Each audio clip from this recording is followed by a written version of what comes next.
You are lost deep within the jungle in the Yucatan Peninsula in Mexico.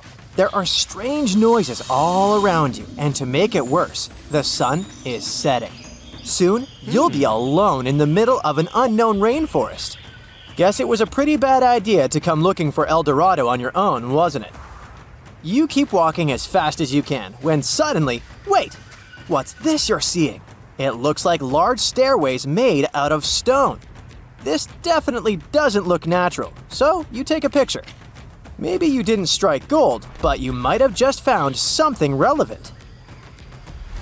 Congratulations! You found Ocumtun, a long-lost Mayan city, hidden 37 miles into the jungle. The name literally translates to stone column. Stone was probably in at the time, so these guys used a lot of it to build their pyramids, houses, and even ball courts. If you ever thought that Europeans invented ball games, think twice. Mayans loved to play ball games for recreational purposes. Ocumtun is part of a series of other long-lost Mayan cities that are being discovered with the help of new technology nowadays. We'll talk more about the other ones in a jiffy. Perhaps the biggest surprise of this one is that it was surrounded by wetlands, which is why the city was built on high ground. The city was monumental, covering an area of over 120 acres. That would be as big as 90 football fields right next to each other. Scientists have found proof that Ocumtun had pyramids of up to 49 feet high, and that it was likely an important social hub between 250 and 1000 CE. This is definitely a game changer. But lost Mayan cities began to be unearthed in the 19th century. Modern technologies, such as LiDAR imaging, help archaeologists see through dense canopies of the forests. This means that people don't really have to risk getting lost in the tropical jungle like you did at the beginning of this video. LiDAR works sort of like an X-ray. It sends out laser beams that can detect any signs of ruins or ancient constructions. According to space archaeologist Sarah Parchak, satellite imagery has been a key player in discovering ancient cities in South America, Egypt, and other places. Sarah herself spends most of her days scouring images for any signs of where there could have been cities long ago. She says that more often than not, what happens is that ruins are covered by vegetation, soil, or sand, which makes them super tricky to find. But thanks to these awesome tools, scientists also made the huge discovery of ancient Mayan causeways, which spread throughout old Mayan territories. I mean, take a look at these roadways. You'd expect to see ruins like this in places such as Portugal, England, or the United States. I'm talking about 130 feet wide roads painted white to help travelers journey through the nighttime. Scientists recently unearthed a 110-mile network of roads such as these, and they think this dates back to before the first registered Mayan highways we've known so far. These roadways, which sometimes ran over the swampy ground and were even elevated at times, are being called the world's first superhighways. Even if there is no registry of animal-powered vehicles, it's believed that the Maya used them to travel around a network of possible 964 settlements. They were built like a huge spiderweb, and from what archaeologists have gathered, this huge system of roads worked to connect a big system of economic and social interactions between Mayan cities. This completely debunks the traditional idea that the Mayan pre-classic period, which dates back to 2000 BCE, was made of small, tribal settlements. Imagine the manpower and engineering ability you need to muster to build something close to these white highways. Scientists believe that these causeways were built pretty much the same way as the Mayans built their pyramids, with a mixture of mud and quarry stone. Oh, and using several layers of limestone to make them white. That's pretty cool, right? But let's take a few steps back for a moment to get some context. The Mayans were one of the biggest pre-Columbian civilizations living in the Americas. Until now, experts believe that at its apex, the Mayan civilization consisted of over 40 cities with a population of millions of people. That's a lot of folks. Their civilization spanned Mexico's Yucatan Peninsula, Guatemala, and Belize. And they survived mainly on agriculture. The thing is, the Yucatan Peninsula was an extremely difficult place to grow crops. So the Mayans had to develop a complex irrigation system in most of their cities. They built a series of ceremonial buildings, pyramids, and plazas. The Mayans might have been keen pyramid builders, but they also developed an advanced astronomical system. With whatever ancient technology they had, they were able to predict the exact location of planets such as Venus and Mars, as well as the exact dates of eclipses. If you've ever seen examples of ancient Mayan cities, this is Tikal.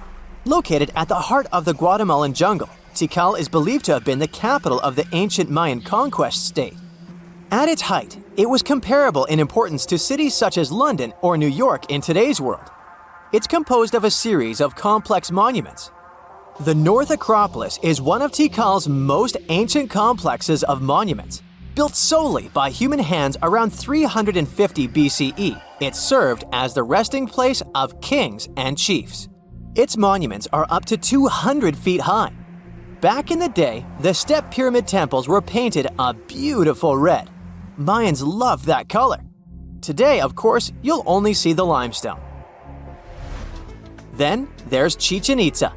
It's got one of the best preserved pyramids on Earth to date. Located in Mexico's Yucatan state, this Mayan city is well over 1,500 years old. At its peak, it was home to 35,000 people. The site covers 4 square miles of land. The highlight is El Castillo, a tremendous step-like temple standing 80 feet above ground.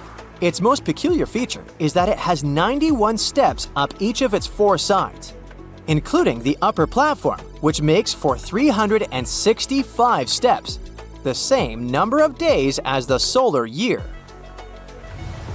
You can see that these folks were a pretty big deal, huh?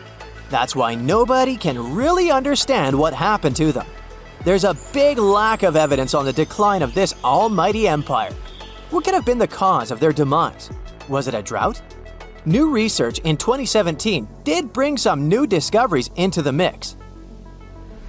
Using data from a site at Ceibal, located at southwest of Tikal, scientists analyzed radiocarbon data from ceramics and archaeological excavations to extract new information about the unexpected demise of this great civilization. The information shows that instead of a sudden collapse, the Mayans most likely fell in waves of social instability and political crises. These events are believed to have deteriorated Mayan city centers and began causing the dispersion of the Mayan population. It's hard to pinpoint the exact causes, though. But hey, recent discoveries are shedding a big light on humanity's past. Not only about the Mayan Empire, but about other long-lost civilizations of South America. A major recent discovery in Brazil was done using satellite imaging technology and is also shocking scientists. Some images from near the Xingu River, also in the Amazon, suggest that cities of millions of people might have existed inside the jungle, way before our modern civilization ever existed. I mean, if this doesn't shock you, I don't know what will.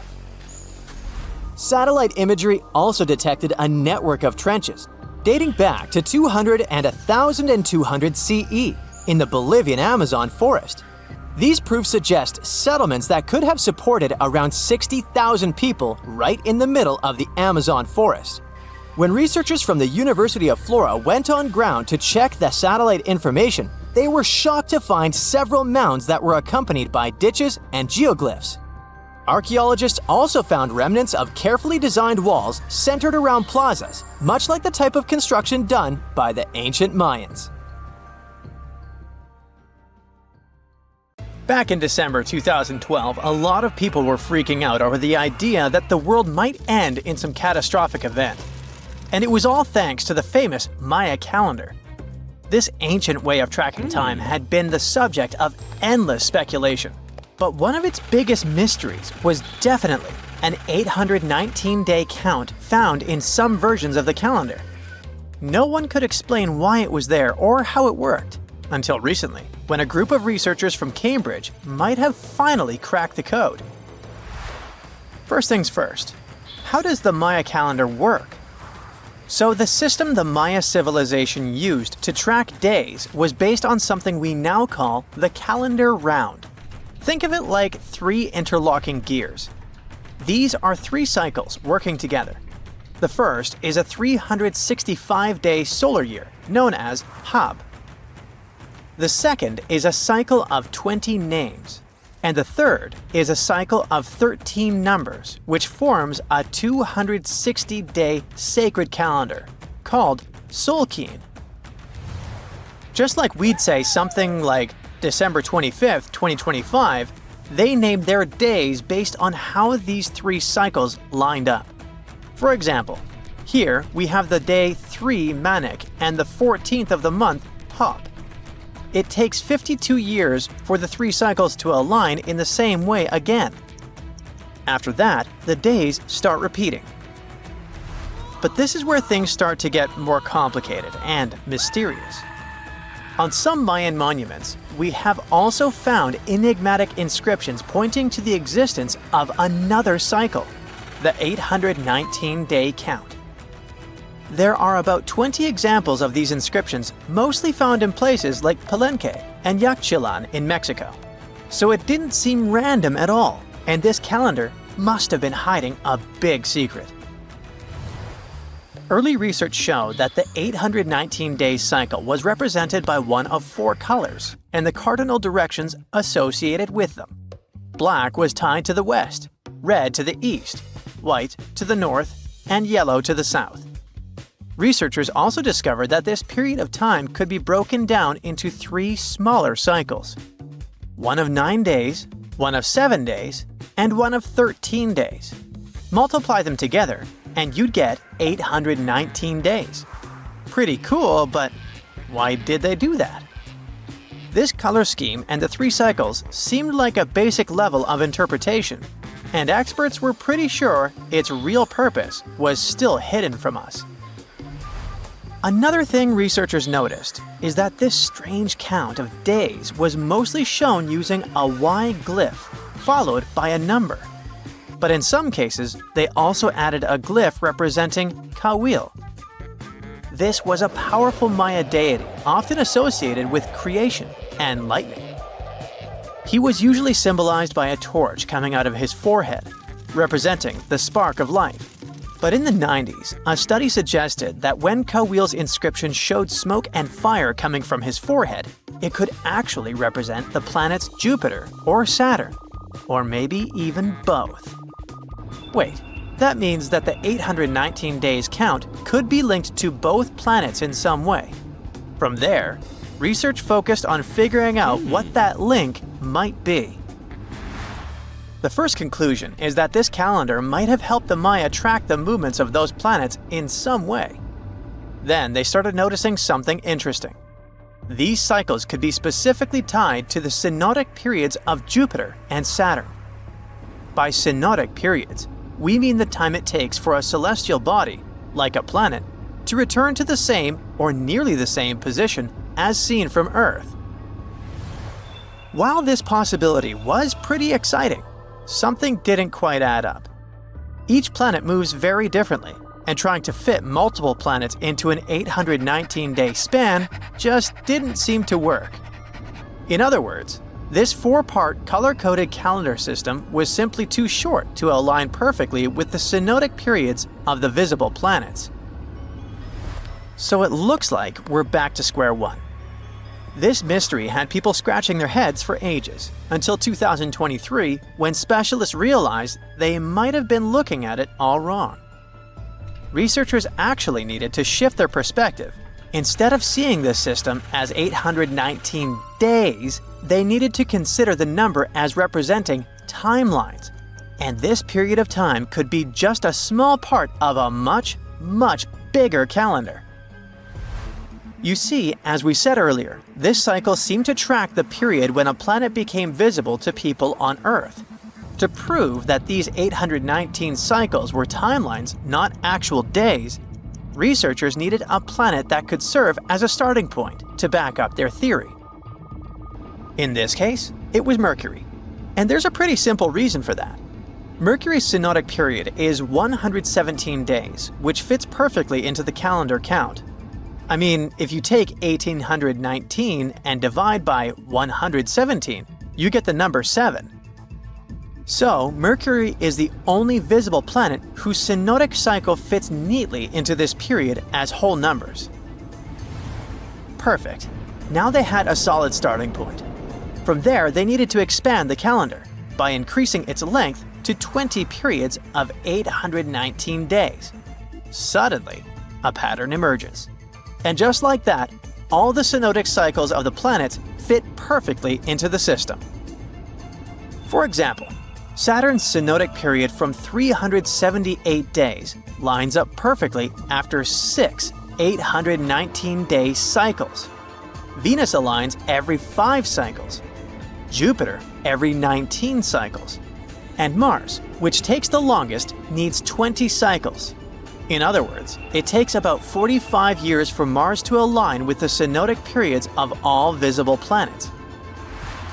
So, this is how researchers determined that the ancient civilization wasn't referring to days, but rather to timelines. The Maya astronomers came up with this count as part of a larger calendar system of 20 periods. But then a question comes up. Why was studying the synodic period so important to the Maya? Well, we don't have super specific answers about this mysterious calendar yet. But what we can say for sure is that the Maya truly believed in the powerful influence of the cosmos on daily life. So maybe they wanted to analyze how the movements of all the visible planets lined up with their other calendars. Of course, this system is just one part of the Maya's amazing and advanced understanding of astrology. And it wasn't just about using astrological cycles for planting and harvesting. They also had crazy specific knowledge, like how to predict solar eclipses. Archaeologists believe the Maya connection to the stars is reflected in the ruins of their world.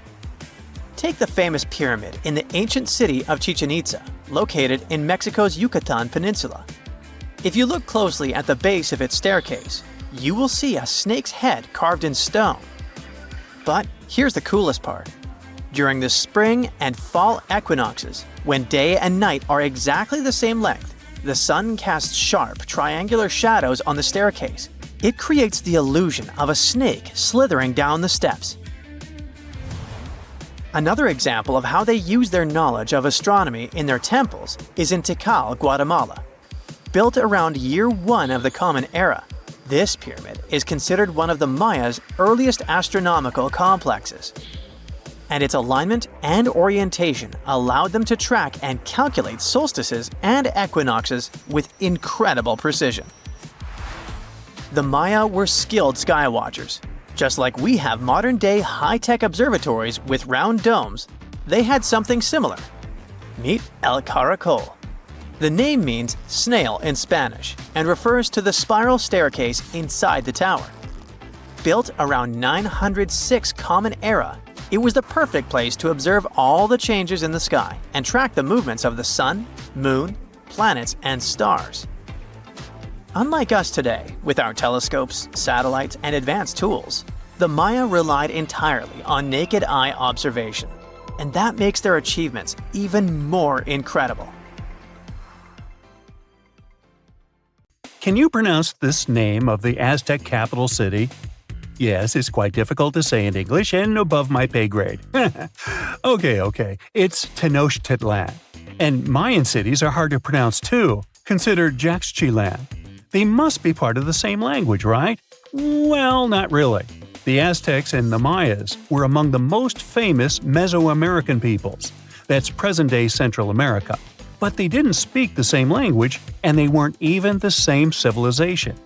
The two nations lived in different eras. The Aztecs dominated the region from the 14th to the 16th century. Back in Europe, this was near the end of the Middle Ages. The Mayas came before the Aztecs. Historians believe they started building city-states in the 3rd century. Their peak lasted until the 10th century. Now, this doesn't mean that the Mayas and the Aztecs didn't have contact with each other. But at the time this happened, the Mayas were on a decline. So the Aztecs traded more with their descendants than with real Mayan people. The two civilizations didn't even live in the same place. The Aztecs built their cities in the north of what is today Mexico. The Mayas lived to the south of them in the Yucatan Peninsula. Yes, that's also in Mexico nowadays. But the Mayas inhabited parts of modern-day Guatemala and Belize as well, and they spoke a number of languages. There's a whole Mayan language family they spoke, not just one language. Some of those languages have survived through today. Estimates show that there are 6 million indigenous Maya people groups spread across Central America. In Guatemala, there are 21 Maya languages recognized by the authorities. Further north, in Mexico, the number of official languages is 29. For the Aztecs, the situation is much simpler. They had a single language. It still has around 1.5 million native speakers, mostly in central Mexico. That's more than any other family of indigenous languages in the region. But is there a chance a speaker of Aztec languages can understand a speaker of the Maya language? Not by a long shot. The two languages are completely unrelated. In fact, they didn't even share the same writing systems. The Mayans were more advanced because they used hieroglyphs. Yep, like the ancient Egyptians. Instead of letters that make up words, ancient civilizations used tiny pictures to symbolize an object or a concept. When the Mayas wanted to write the word jaguar, for example, they would draw a small image of the animal. In total, their writing system had more than 800 characters like this one. Way too complicated compared to the modern way we write down words. But the Aztecs were one step behind the Mayas. They used pictograms and ideograms.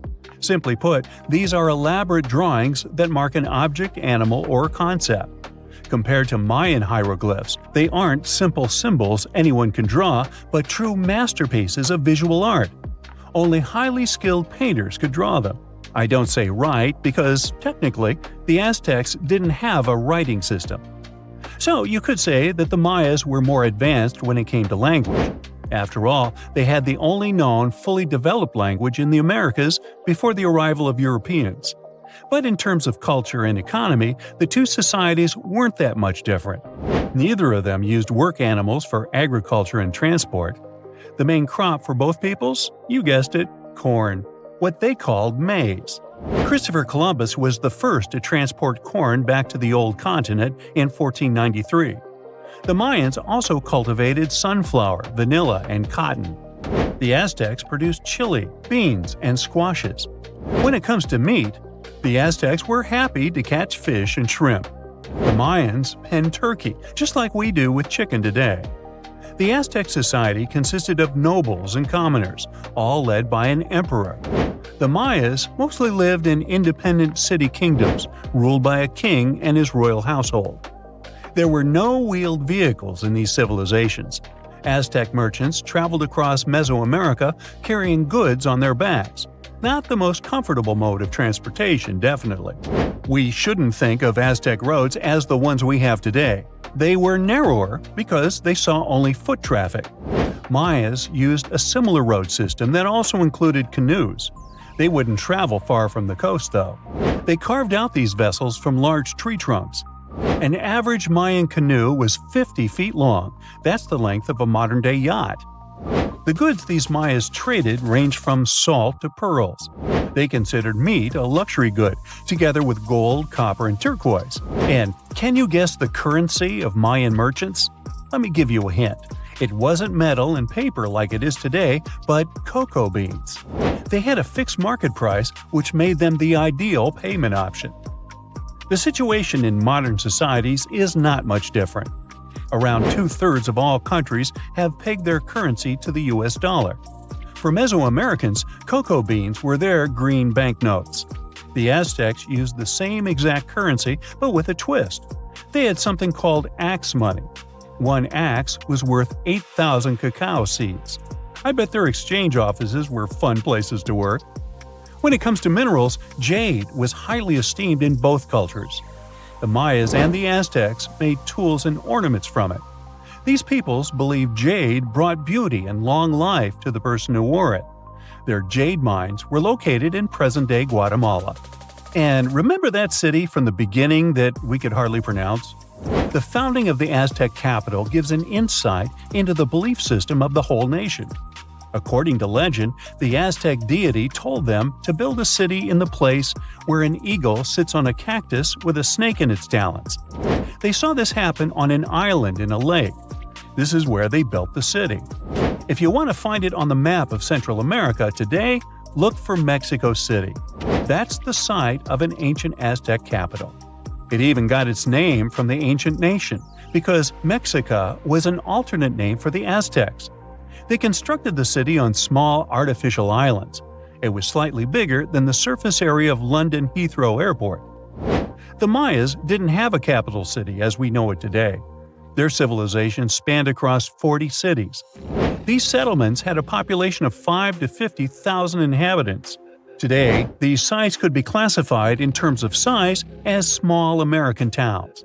But the total number of Mayan cities is not final. Archaeologists keep discovering new ones deep in the jungle of the Yucatan Peninsula. Quite recently, researchers unearthed a new site in the southeast of Mexico. They found a number of stone columns and named the city after the Mayan word for it. Back in the day, the city was part of the central Maya lowlands. Today, this region is covered with thick jungle. The Maya abandoned their settlements in this area around the 8th and the 9th century. Historians still cannot agree on why this happened. Some claim overpopulation was the main issue. Others argue the trade routes collapsed, so Mayan cities couldn't flourish anymore. Whatever the case, northern Mayan cities lived on. The descendants of these peoples were there when the Europeans stumbled upon them several centuries later. The Aztecs were also present in today's Mexico at this time, but contact with a foreign culture didn't bring them much good. There was an outbreak of smallpox that sealed the Aztecs' fate. This doesn't mean that this American nation left the world stage forever, though. Every time we say words like avocado, chili, guacamole, chocolate, and coyote, we're actually reviving the Aztec language. These words are present in pretty much every language on the planet. Mayan words also entered modern English. Linguists argue that the word shark actually comes from a Mayan language. This is the word these ancient Mesoamerican people used for fish. Both ancient civilizations left behind pyramids, and they look very similar in style. The only hint that can help you differentiate between them is that there are way more Mayan ruins that still exist today. Finally, regarding maize, or corn as we call it, there's a story among the Maya descendants that their process of harvesting corn back then was called amazing. Get it? Maize? Corn? Okay, I made that up. You're not surprised, are you? So, imagine you're 15 and you get bored of playing video games. Instead, to pass the time, you decide to give some attention to an old hobby of yours, tracking down lost Mayan cities. You've heard that some ancient civilizations are said to have built entire cities based on constellations, so you decide to check out whether that was true for the Mayans. You find a book containing all the constellations the Mayan civilization believed to exist. You open good old Google Maps and map every ancient Mayan city discovered to date. You start seeing that this information actually matches. And truly, the biggest ancient Mayan cities correspond to the brightest and biggest stars of the Mayan constellations. Okay, this is getting interesting. You manage to map out over 100 ancient cities when you suddenly notice something strange. There's an area in the Yucatan Peninsula in Mexico where archaeologists have unearthed 2 Mayan cities. But on the constellation map, there are 3 stars. Could this mean there is a long-lost city waiting to be discovered nearby? You might think this sounds too daydreaming, but the story is actually true. The previous account happened to a Canadian teenager named William Gaddery. The boy is known as a science genius and had even won an award for the constellation theory we presented just now. When he noticed that a 3rd city was missing from the 23rd constellation he was examining, he began to scour the internet for satellite pictures that could help him solve this mystery. He looked into images from NASA, JAXA, a Japan-based satellite company, and Google Earth. These images were still insufficient to answer his questions, so he reached out to a friend inside the Canadian Space Agency. His friend provided him with state-of-the-art satellite imagery that gave him the answer he was looking for. According to the images, there is a large square area right on the border of Mexico and Belize, which looks like the remains of a city. William took the images to a remote sensing expert known as Dr. Armand Larocque from the University of New Brunswick. They studied the images thoroughly and concluded that the area could be housing 30 buildings and even a large pyramid. The scientific and archaeological community went crazy with the 15-year-old's discovery. Could this really be true? Some background. Lost Mayan cities began to be unearthed in the mid-20th century. Since then, ruins from cities such as Tikal, Palenque, and Uxmal have been rediscovered. The Mayans were one of the biggest pre-Columbian civilizations living in the Americas. They began to settle in the area as early as 1500 BCE. Experts believe that, at its height, the Mayan civilization consisted of over 40 cities, with a population of millions of people. That's a crowd. And their cities were pretty interesting. Their civilization spanned over Mexico's Yucatan Peninsula, Guatemala, and Belize. They survived mainly on agriculture, so they developed a complex irrigation system in most of their cities. They built a series of ceremonial buildings, pyramids, plazas, and even courts for ball games. The Mayans were keen pyramid builders, but they also developed an advanced astronomical system. With whatever ancient technology they had, they were able to predict the exact location of planets, such as Venus and Mars, and they were able to predict the exact dates of eclipses. That's why the methodology William used to discover this long-lost Mayan city was unusual, but not completely surreal. The Mayans were keen astronomers, so it wouldn't be too strange that they built their major architectural feats in relation to the sky, would it? And they wouldn't be the first ones to be doing so.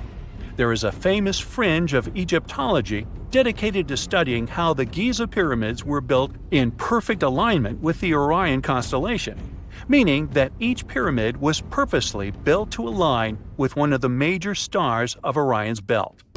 According to William, he first had the idea to look at the Mayan constellations because he couldn't understand why the Mayans built their cities where they built them. Most major cities, such as Chichen Itza and Uxmal, aren't near any rivers or significant bodies of water. Instead, they're built on marginal lands and on top of mountains, which confused the 15-year-old. His next thought was that it might have something to do with astronomy. William named the new city he discovered Mouth of Fire, which is also my nickname, and he even won a merit award for his hard work. However, his theory was very much contested inside the archaeological community, and many Mayan experts worked to debunk William's findings. Some archaeologists say that constellation theories are too unscientific. Anthony Aveni, a renowned anthropologist and astronomer, referred to William's methodology as an act of creative imagination. He explained that there is no way to be sure what the Mayan constellations really were. It's all just hypothetical. Another debunking of William's findings came from Mayanist David Stewart, who said that the object identified on the satellite imagery is nothing but an old cornfield. His claim was supported by an expedition that took place near the area in 2021, when the archaeologists present reported there was nothing at all in this area. Still, a 15-year-old boy almost found a long-lost Mayan city, which is pretty exciting if you ask me. Similar techniques as those used by William are actually being used to unearth lost civilizations all over the world. According to space archaeologist Sarah Parquet, satellite imagery has been a key player in discovering ancient cities in Egypt and other places. Sarah herself spends most of her days scouring images for any sign of where there could have been cities long ago. What happens, she says, is that any time you have something buried, it's going to be covered either by vegetation, soil or sand, or some other modern construction on top of it. In order to assess whether there is something hidden under large canopies of vegetation or not, she uses infrared technology, for instance. A major recent discovery in Brazil was done in a similar way. Satellite imagery detected a network of trenches dating back to 200 to 1200 CE. These suggest settlements that could have supported around 60,000 people. But in this case, the satellite imagery did indeed correspond to what was on the ground. Researchers from the University of Florida found several mounds that were accompanied by ditches and geoglyphs. Archaeologists also found remnants of carefully designed walls, centered around plazas, much like the type of construction done by the ancient Mayans. Advances in satellite tech have also shed new light on long-discovered ancient Mayan cities, such as Tikal. Located in the heart of the Guatemalan jungle, Tikal is believed to have been the capital of the ancient Mayan Empire.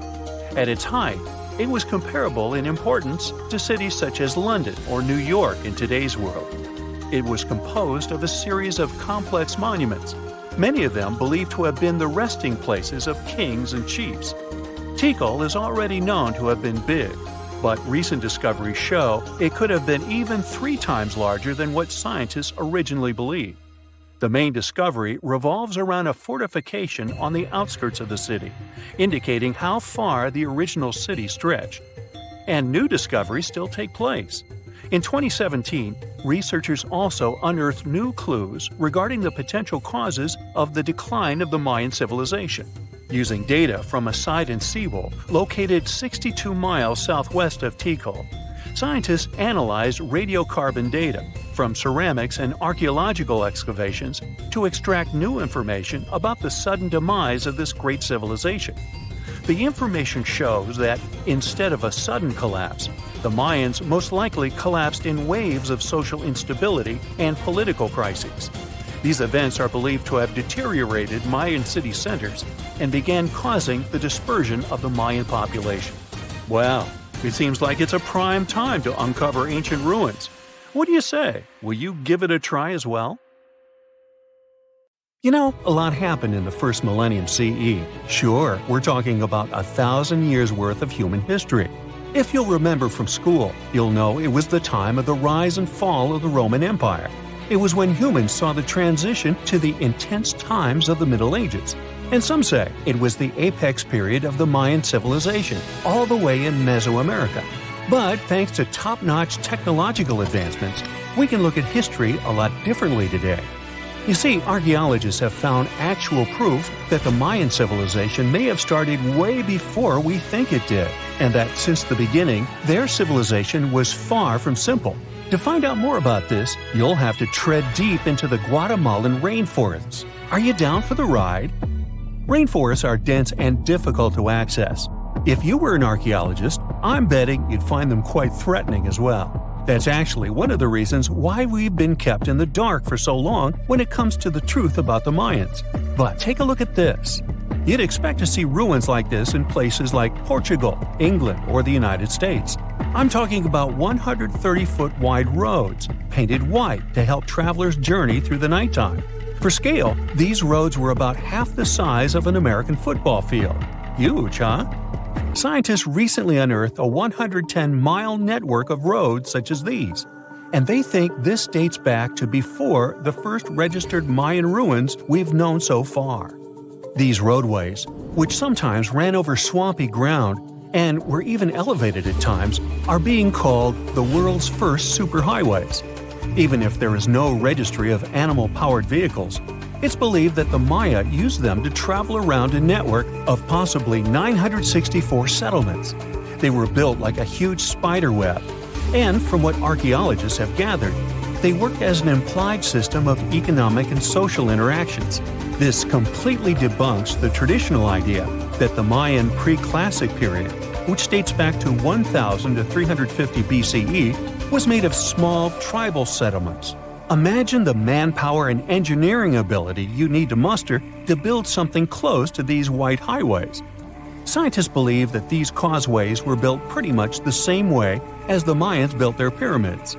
Oh, and if you're wondering about these gigantic pieces of architecture, don't worry, we'll talk about them in a bit. Now, so far, scientists believe that the roads were built with a mixture of mud and quarry stone. Oh, and using several layers of limestone, of course. Researchers were only able to find all of this out because of a new technology called LiDAR imaging. Do you know how we've used sonar technology to map out the ocean bed? Well, this is very similar to that. But instead of using sounds, we use laser systems.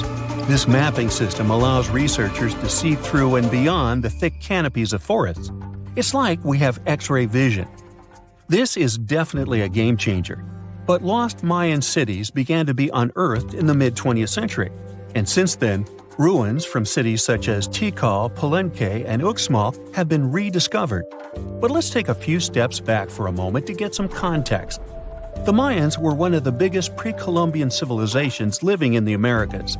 Until now, experts believe that, at its apex, the Mayan civilization consisted of over 40 cities with a population of millions of people. That's a lot of folks. Their civilization spanned Mexico's Yucatan Peninsula, Guatemala, and Belize, and they survived mainly on agriculture. The thing is, the Yucatan Peninsula was an extremely difficult place to grow crops. So the Maya had to develop a complex irrigation system in most of their cities. They built a series of ceremonial buildings, pyramids, plazas, and even courts for playing ball. The Mayans might have been keen pyramid builders, but they also developed an advanced astronomical system. With whatever ancient technology they had, they were able to predict the exact location of planets, such as Venus and Mars, as well as the exact dates of eclipses. Now, let's take a look at some of their sites. This is Tikal. Located at the heart of the Guatemalan jungle, Tikal is believed to have been the capital of the ancient Mayan Empire. At its height, it was comparable in importance to such cities as London or New York in today's world. It is composed of a series of complex monuments. In total, the site has 12,000 buildings. The North Acropolis is Tikal's most ancient complex of monuments. Built solely by human hands around 350 BCE, it served as the resting place of kings and chiefs. Its monuments are up to 200 feet high. Back in the day, the step pyramid temples were painted a beautiful red. Mayans loved that color. Today, of course, you'll only see the limestone. We've said that the Mayans spread out through different countries, so it shouldn't come as a surprise that Chichen Itza is a 10-hour drive from Tikal today. There's no feud between the two, they were just different city centers, like New York and LA. It's got one of the best preserved pyramids on Earth to date. Located in Mexico's Yucatan state, this Mayan city is well over 1,500 years old. At its peak, it was home to 35,000 people. The site covers 4 square miles of land. The highlight is El Castilla, a tremendous step-like temple standing 80 feet above ground. Its most peculiar feature is that it has 91 steps up each of its 4 sides, including the upper platform, which makes for 365 steps, the same number of days as the solar year. Makes you go, Behold, the lost city of Palenque. Another important Maya city is believed to have hosted over 6,000 people at its peak. Archaeologists have made some unusual discoveries on this site. The most eccentric of them all makes us think of Indiana Jones and the Tomb Raider. One of the buildings in Palenque is believed to be the final resting place of the Red Queen of Palenque. She was believed to be the grandmother of the last Mayan king. In her honor, a huge monument was built to keep her body after her passing. The discovery of the tomb itself was already thrilling. Archaeologists found an ancient monument when digging at the site back in 1994. The first they saw was a room with a hidden door. Once they opened the door, they discovered an 8-foot-long corridor. At the end of this corridor was the queen's chamber, and inside was the mummy of the queen herself. They found her to be accompanied by her pearls, jade shells, and expensive rocks. But as the team explored the remains, they saw something strange. The room was filled with a red-colored powder. Researchers knew that the color red was important to the Mayan people, but they didn't understand why the queen was buried with this unknown substance. They took a sample back with them for further analysis and discovered that the red powder was cinnabar, a very dangerous mineral. This powder, when inhaled, can cause severe health damage to a person. The team concluded that this could only be a trap for anyone trying to steal her riches. Talk about curses, huh? One thing that has always troubled researchers is the lack of evidence on the decline of this almighty empire. What could have been the cause of their demise? Was it a drought? Some disease? New research in 2017 did shed some light on this issue. Using data from a site called Siabal, located southwest of Tikal, scientists analyzed radiocarbon data from ceramics and archaeological excavations to extract new information about the unexpected passing of this great civilization. The information shows that instead of a sudden collapse, the Mayans most likely fell in waves of social instability and political crises. These events are believed to have deteriorated Mayan city centers and began causing the dispersion of the Mayan population. So, what's your take on the end of the story? Can you tell me what date it is today? Piece of cake. You just look at your smartphone and voila, you immediately know the day, month, and year. But was it always this easy to tell the date? Did the ancient people even have the concept of a year that lasts 365 days? Yes and no. Mayan calendars had cycles. That's close to what we call a year. But the Mayan cycle was much longer, 819 days. And this is where the mystery begins. 819 days compared to what? When does this calendar begin, and when does it end? Scientists were asking themselves this question for decades. They discovered and deciphered the Mayan calendar during the 1940s. Recently, two American scientists, John Linden and Victoria Bricker, came forward with a solution. So, what did they do differently from their predecessors? The duo deciphered the code by broadening their thinking. They expanded the calendar from 819 days to full 45 years. That's 20 times longer than the original cycle. And a pattern started to emerge. This was a major breakthrough because the Maya told time in a complicated way. You can forget about the easy-to-read Arabic numerals we have today. These ancient people used glyphs. These are tiny images that represent characters. Something like the icons on your desktop or universal symbols. When you see a little dot with 3 curved lines above it, you know there is a Wi-Fi network available. The Mayan calendar used glyphs that represented animals or natural phenomena. For example, there were symbols for a jaguar and an eagle. Each glyph marked one day. Each cycle is repeated 4 times, 8 and 19 x 4. Let's call these 4 cycles blocks. The Mayas colored each block differently. Scientists thought these colors corresponded to the 4 cardinal directions. Red was east, white, north. West was black, and finally, yellow marked south. But then the 1980s came. Yeah, this was a weird decade. The calculations were all wrong. Researchers determined that the colors were associated with the position of the sun in the sky. It turned out that the color yellow represented the highest point of the sun, which is called a zenith. White was the lowest point, called the nadir. It seems that the calendar showed just how good the ancient Mayas were at astronomy. This is most evident at Chichen Itza. This principal Mayan city is located on the Yucatan Peninsula, Mexico. There stands an impressive step pyramid. It is dedicated to the feathered serpent deity, and its alignment is perfect. Something marvelous happens here twice a year, during the equinoxes, March and September. These are the times when the sun shines directly over the equator. On these 2 dates, the day and night last the same. At the site of the pyramid, sunlight first illuminates the sculpture of the serpent head at the base of the structure.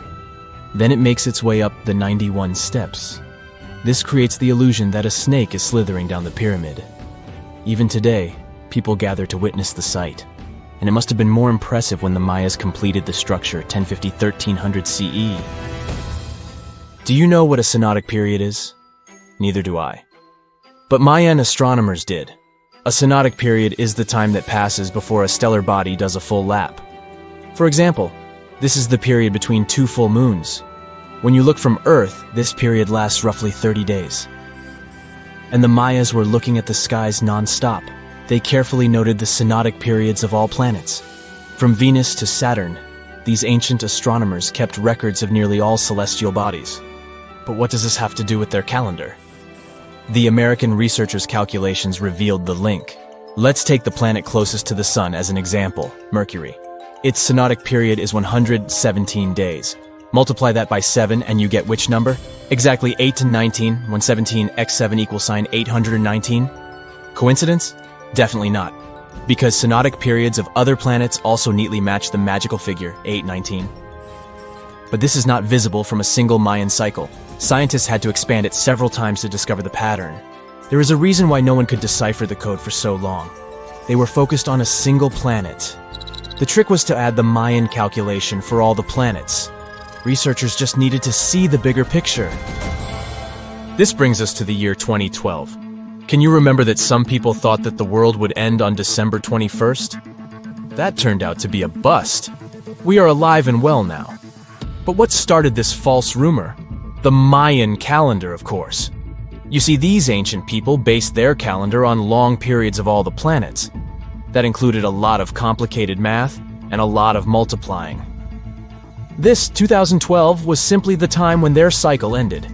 It is known as the long count. This period is the same as our year. For the Mayas, 2012 was something like the 31st of December for us, just an end of a cycle in which they measured time, so there was no need to panic. Those New Year's Eve parties might be a bit wild, but the world doesn't end on January 1st. The Mayas stretched more than their calendar. Rubber was the name of the game. Yes, you've heard it correctly. These ancient people were making different grades of rubber 3,000 years before one famous American did, Charles Goodyear. They would extract natural latex from the rubber tree. This is a milky substance that can be turned into rubber. And they weren't the only ones. Scientists found evidence that their neighbors, the Aztecs and the Olmecs, did the same. But what did they do with rubber? They didn't need car tires, definitely. But it's cool to have a nice pair of sandals for the beach. The Spanish wrote about rubber sole footwear that natives wore. Sadly, scientists still haven't found them. That would be a big step for archaeology. So the Maya were playful with rubber, literally. Researchers guessed that they produced balls from latex. These were bouncy and ranged in size from a softball to a soccer ball. A typical Mayan ball game, pits, involved 2 hoops. You must be thinking basketball, but not quite. The hoops were set on walls, 23 feet high. Compare that to the NBA standard of 10 feet. And the hoop was the other way around.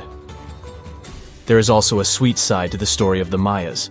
These ancient people enjoyed chocolate. In fact, the modern word chocolate probably comes from their language, xocolotl. This meant bitter water. Okay, you get the bitter part, but why water? The Mayas didn't produce chocolate in the form we know it today. They didn't make bars of chocolate, they drank it. Smashed cocoa beans made for excellent drinks. The Mayas perfected the mixture over time and even added spices. Anyone up for a fiery chocolate drink with stew peppers and cornmeal? Who knows, maybe this beverage actually tasted well. Cocoa beans were sacred and used as a currency. Researchers believe all social classes got to enjoy it. Free chocolate for all sounds nice even today. But where did the Mayas get clean water for their cocoa drinks? From the oldest known filtration system in the Western Hemisphere. It was based on zeolite. These are minerals that contain aluminum and silicone compounds. And guess what? Modern air and water purifiers still use this material. Mayan tech wins yet again. Back in Europe, Roger Bacon developed a sand filtration system in 1627, some 1,800 years after the Mayas. But what about regions without rivers, lakes, or springs? Mayan engineers had it all figured out. Rainwater. They would carve out large reservoirs in the limestone bedrock. Then, they would coat these underground caves with a layer of a watertight material. The final step was to make small channels that collected water from the hills above. Scientists estimated that just one of these reservoirs could hold on average 10,000 gallons of rainwater, enough to fill 55 modern hot tubs. The first photograph was taken in 1826. Yeah, there I am, way in the background. I'm waving. From then on, we've had countless images taken all over the world. Back in the day, if you really wanted your portrait taken, you needed a painter to help you with it. You would have had to stand still for long periods of time, making sure the light was just right. And let's face it, those portraits weren't really as exact. Maybe you'd have asked for your eyes to be a bit brighter, or your lips a bit poutier. When it comes to famous people in ancient history, there's not much we can do in terms of photography.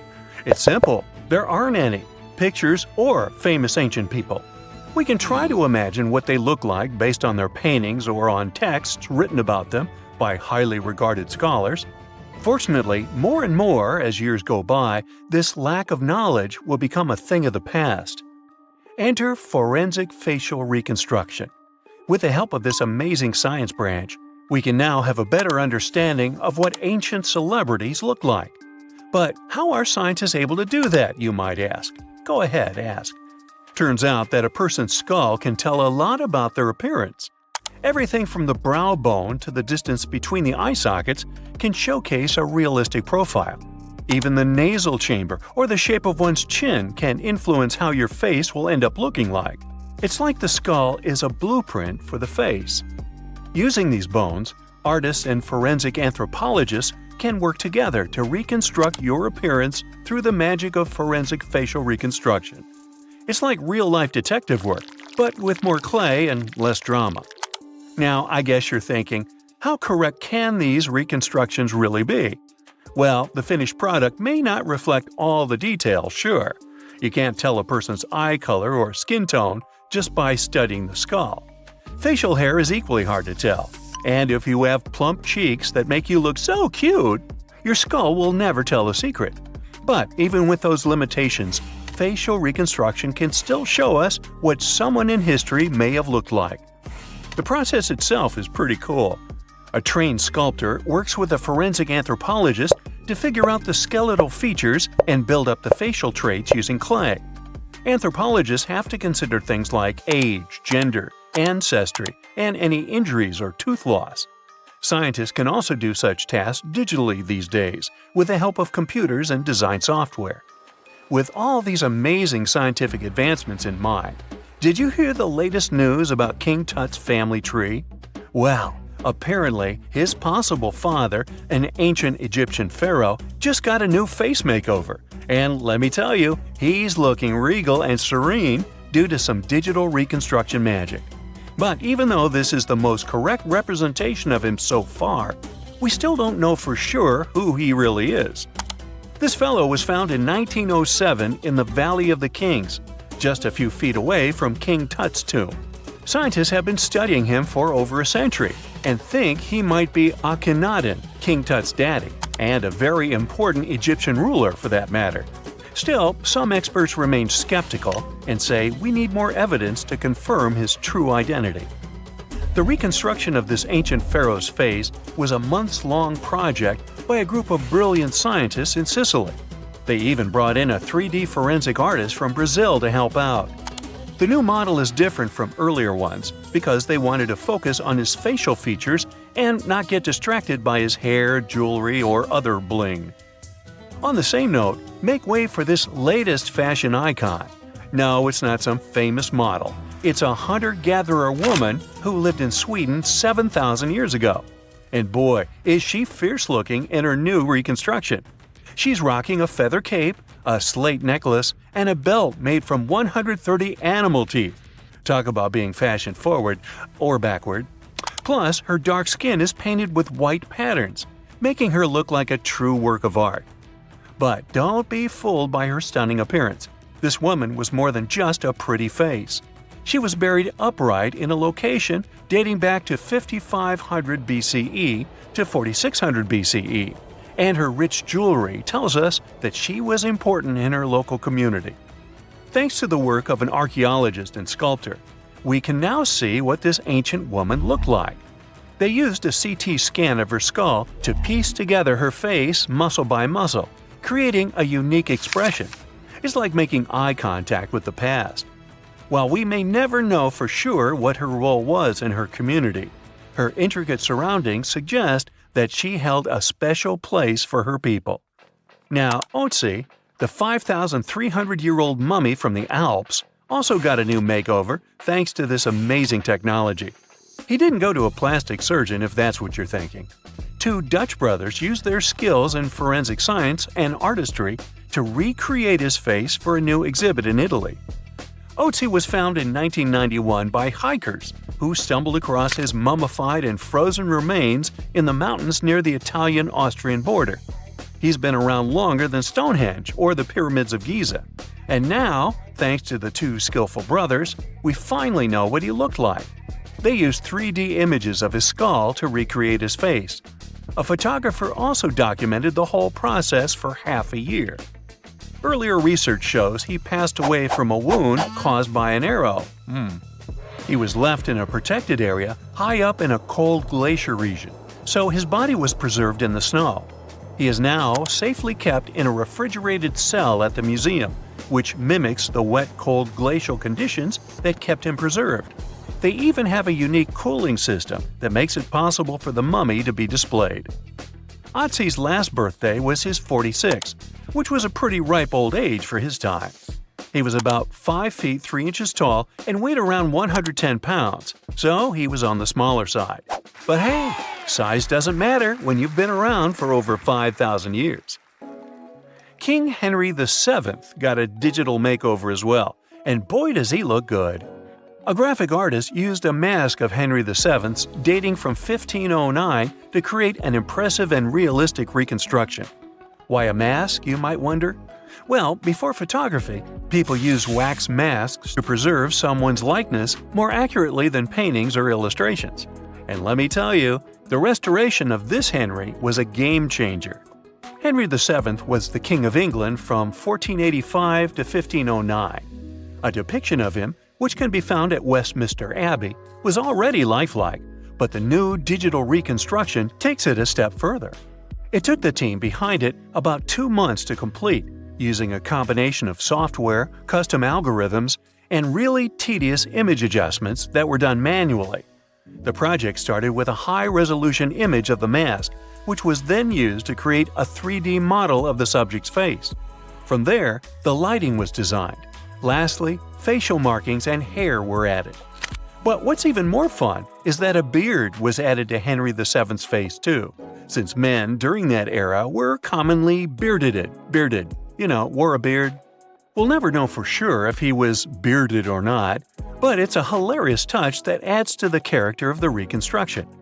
The same team has also created facial reconstructions of other historical figures, like Mary Queen of Scots or Oliver Cromwell.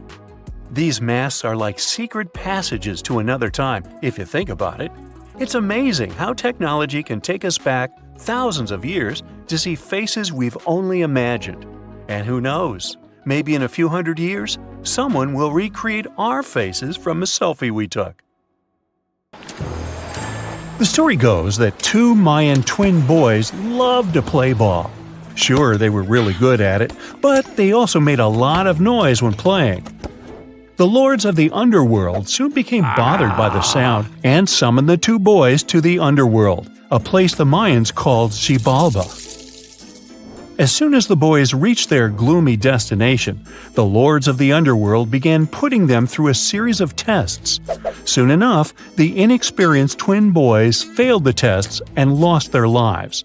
But this was not in vain. This sad event resulted in the appearance of a beautiful fruit tree. Soon enough, a young woman saw a beautiful fruit on this tree and reached up to pick it. Legend has it that soon after that, she gave birth to another set of twin boys named Hunahpu and Xibalba. Just like their ancestors, these twins were great ball players, but they were equally as loud, and the lords of the underworld became annoyed again.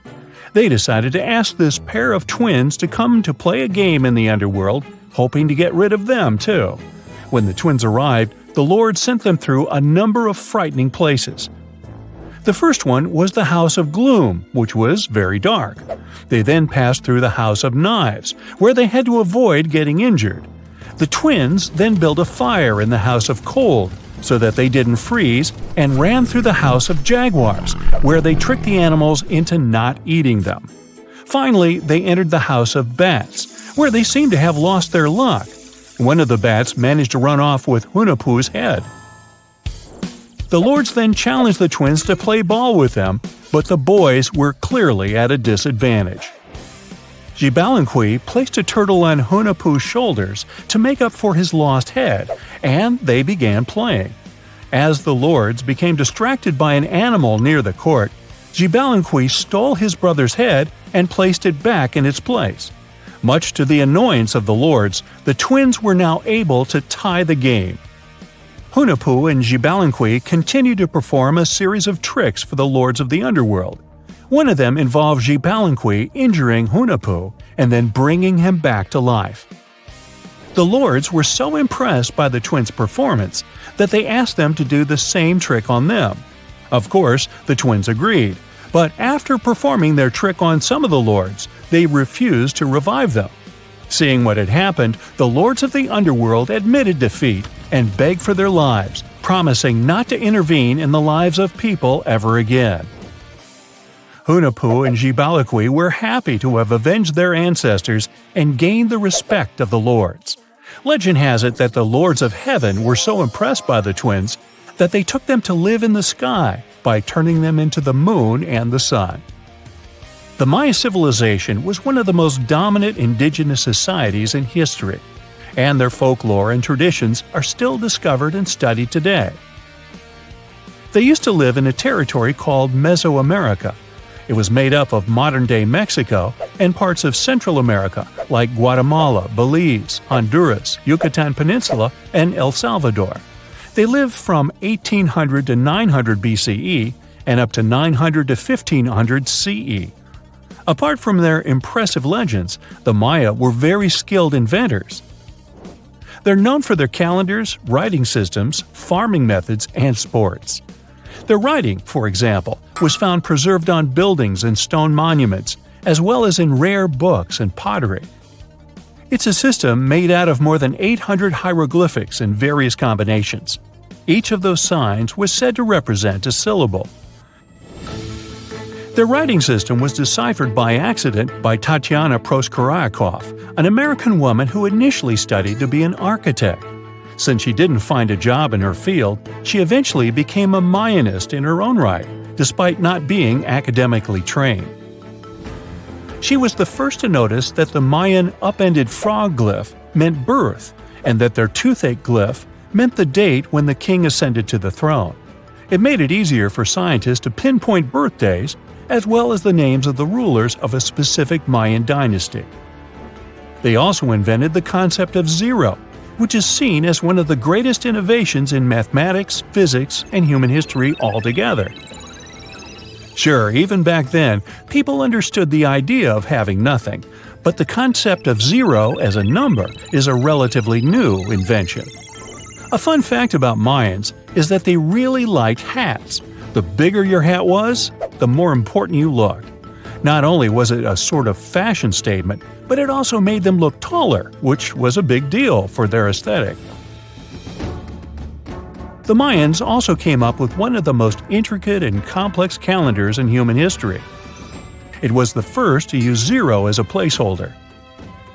Their calendar ended on December 21st, 2012, which led some people to believe that it translated to the end of the world. Obviously, that was not the case. It just so happened that the date coincided with the end of a Mayan cycle of years. But you know, as advanced in science and astronomy as they were, they did make some mistakes. One of them was their belief that the world was flat. Their theory was that the four corners of the world were watched by the brother lords, who kept the sky from falling over their lands. Hats off for their menus, though, as they were well-known chocolate eaters. They turned eating chocolate into a form of art. The drink they made wasn't really like the hot chocolate we enjoy today, though. The recipe included mixing cacao with water, honey, chili pepper, cornmeal, and other ingredients to make a foamy, spicy drink. The ritual of drinking cacao was a crucial part of their celebrations. We're not done discovering all the amazing parts of their architecture and civilization. It was only a few years ago that a Maya pyramid was found at Tonina, in the Mexican state of Chiapas. It was estimated to be more than 1,000 years old. The reason why it escaped archaeologists for so long was that it lay hidden under what was believed to be a natural hill.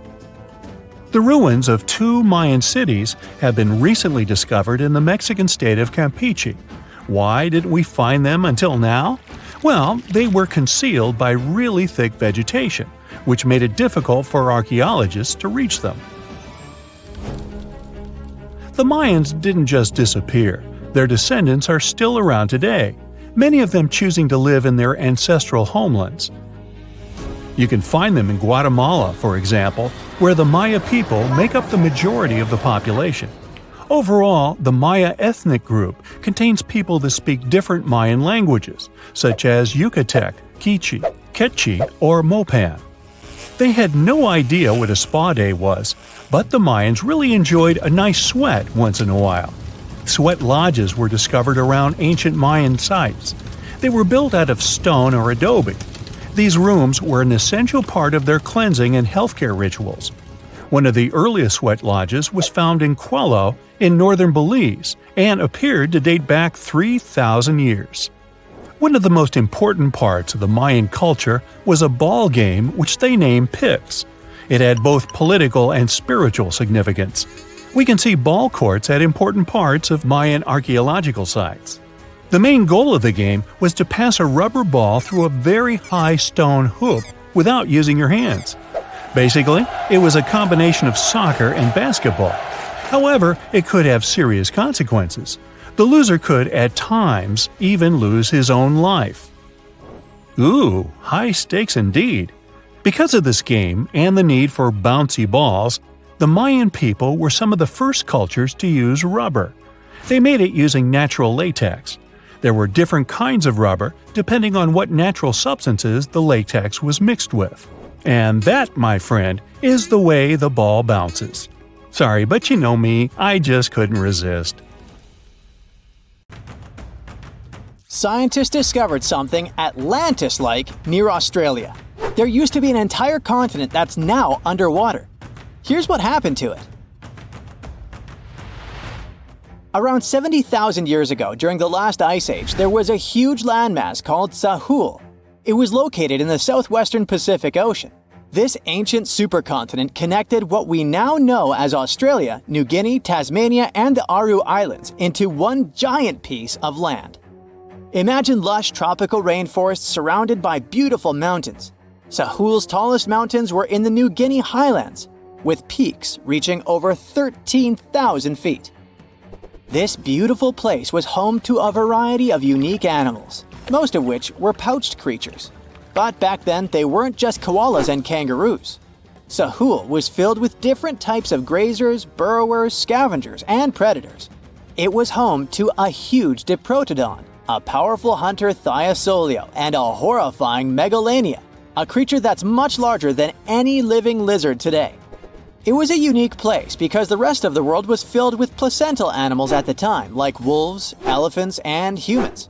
In Sahul, the only normal mammals were bats and rodents. But not all its parts were the same. The Timor, Arafura, and Carpentaria regions were covered by hot savanna and dry forests. It looked kinda like modern Australia, hot air deserts with scrubland, steppe, and temperate forests along the eastern coast. Back then, people were migrating all across the world. They made an incredible journey from Southeast Asia to Sahul and first arrived here from 60 to 45,000 years ago. They mostly traveled by foot and crossed the sea using bamboo rafts and simple boats. They came there from an ancient landmass called Sunda, which includes parts of Southeast Asia. They traveled across a series of islands known as Wallachia and eventually spread across Sahul. And it wasn't a small journey. Sahul was huge, around 4.1 million square miles. That's bigger than the USA or Canada. It stretched from the equator to around the southern part of New Zealand. So they arrived in what is now Australia and became Australia's first people. Scientists think that Sahul had a population of 500,000. We've discovered cave paintings that date back around 40,000 years. It's a hunting scene depicting an anoa, or miniature buffalo, facing figures of humans and animals. Researchers are trying to figure out how these early settlers moved across Sahul and where we might find archaeological evidence of their journey. To do this, they created a landscape evolution model. The simulation showed how Sahul changed between 75,000 and 35,000 years ago. It showed potential migration routes and archaeological sites. Humans likely traveled along coastlines and rivers. But how did Sahul get submerged off the coast of Australia, similar to the mythical Atlantis? During the last ice age, much of the Earth's water was locked up in large ice sheets and glaciers. The sea levels were much lower than they are today. After that, the global temperatures increased. The ice sheets melted and the sea levels rose, flooding the land bridges that once connected different parts of Sahul together. About 8,000 years ago, New Guinea separated from mainland Australia, and then, about 6,000 years ago, Tasmania did the same. We still can explore the underwater parts of Sahul thanks to new technology. Divers explore and collect samples directly from the ocean floor. Underwater drones can go to places that are too deep or dangerous for humans to explore. And with sonar mapping, scientists use sound waves to create maps of the ocean floor. It's like using an echo to see what's underwater. The sound waves bounce off the seabed and come back, helping us create a picture of what it looks like. Deep underwater, archaeologists have found stone tools and other artifacts. They also discovered fossils of animals like Diprotodon and Thylacoleo. By studying the underwater terrain of Sahul, they learned about the ancient rivers, lakes, and coastlines that existed during the Ice Age. But Sahul isn't the only underwater continent. Sahul isn't the only hidden gem of Southeast Asia. Take Sundaland, a place made up of Sumatra, Java, Borneo, and some other islands. This place was crazy huge during the Ice Age, but now almost fully underwater. Almost, but not entirely. The parts above the ocean are teeming with life. If you like birds, check this place out. It has almost a fifth of the world's bird species. You can spot colorful birds like the Java hawk eagle and the Bali starling among the lush forests. It's also a home to a fourth of Earth's fish species. Sundaland's waters are a haven for marine life, even the most exotic animals like the Asian arowanas. It's also a treasure trove of flowers. That's where you can find Rafflesia and Titan arum, the world's largest flowers. This makes it very similar to Zealandia.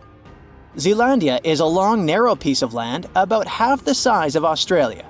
It broke from Antarctica about 100 million years ago. Just like Sundaland, it isn't fully underwater. 7% of it stayed above sea level. This sticking out little piece is what we now call New Zealand, along with Stewart Island and some smaller islands. These pieces of Zealandia are lush and warm. They're packed with volcanoes, mountain ranges, beautiful natural geysers, and hot springs. Local people, Maori, use these hot springs for cooking. People place corn, eggs, and vegetables in baskets and lower them directly in the hot springs. Sometimes they cook food in a pit oven using heated rocks. Another hidden world is known as Argoland. This mysterious landmass was once part of Australia, back when dinosaurs chilled around. It drove scientists crazy for decades. They knew it existed because it left a huge stretch on the ancient seafloor, the Argo Abyssal Plain. About 155 million years ago, it broke off from Australia, saying bye-bye. The continent drifted somewhere north, and when it reached Southeast Asia, it just vanished. Scientists had no idea where it went, but recently they finally found its remains. Turns out, poor Argoland's lower parts started drowning into the Sunda Trench, a horrifyingly deep oceanic pit. The Earth's crust sunk into the mantle. Meanwhile, the upper parts of Argoland were pushed upward, grabbing the younger rocks on land. Because of this, Argoland broke apart into a bunch of smaller pieces. These pieces formed parts of Borneo, Java, Sulawesi, and other regions. The remains are buried under Indonesia and Myanmar. Imagine a colossal landmass the size of Greenland, Greater Adria. Its journey began about 240 million years ago when it broke away from the supercontinent Gondwana. It started moving north, and after 100 million years of enjoying the warm seas, it suddenly crashed into Europe and shattered into pieces. Most of these pieces went deep into the Earth's mantle, but some were scraped off and became part of mountain ranges like the Alps. Today, the remnants of Greater Adria are scattered across more than 30 countries, from Spain to Iran. That's why they're hard to look for. Seychelles was also once part of Gondwana. Yep, These idyllic islands are sitting atop of the ancient continent. We know a lot about it because of its fascinating granite outcrops. 100 years ago, Alfred Wegener discovered continental drift, but no one believed him. These granite outcrops helped him prove that he's not crazy and that tectonic plates really are moving.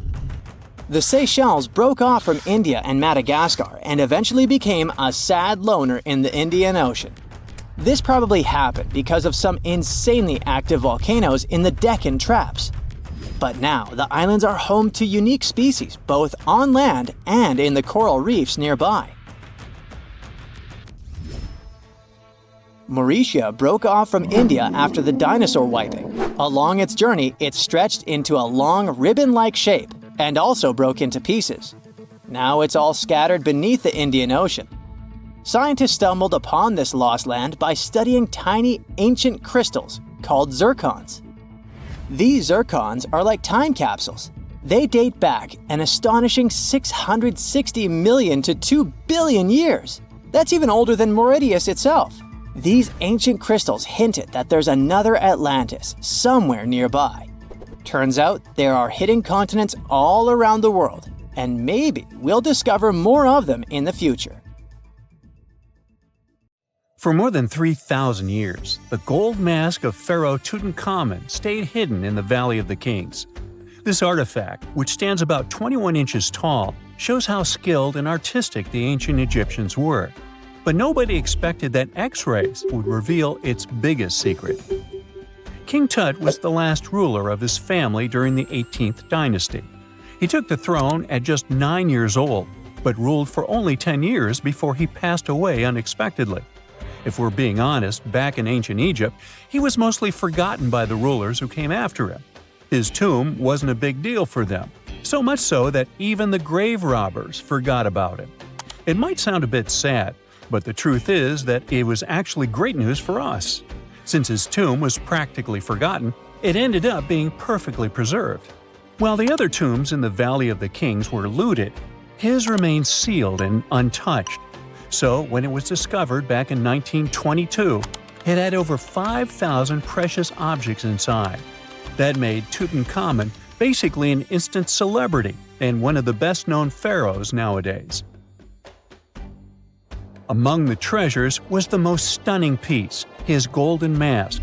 This mask is said to be an exact image of the king's face, or at least it was supposed to be, but we'll get to that later. The purpose of this accurate representation of his face was to make sure that his soul would recognize him in the afterlife and return to his mummified body. In ancient Egyptian beliefs, this would allow him to continue living in the afterlife. The details of the mask clearly looked incredibly difficult to create, but people didn't realize how complex it truly was until many years later. The first X-rays of the mask were taken in 1967. Back then, the main reason for these scans was practical – conservation. The mask was heading to Paris for an exhibition, and it was the first time it had ever left Paris. This would help them keep track of any changes during the exhibit.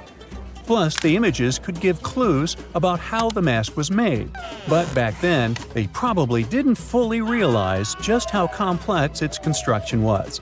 I mean, Egyptian goldsmiths didn't use modern soldering techniques. So, how did they make this mask? New X-rays taken in 2007 gave us some answers. It turned out the Egyptians didn't use pure gold, which is 24 carats. The mask was actually made of 23-karat gold, meaning it was mixed with another material. So, specialists discovered that the gold sheets contained a small amount of copper, a reddish-brown metal. This was likely done to make the material more flexible and easier to shape. They would then shape the gold sheets by heating and hammering them over and over again. But there was one more secret inside the mask that wasn't discovered until 2015.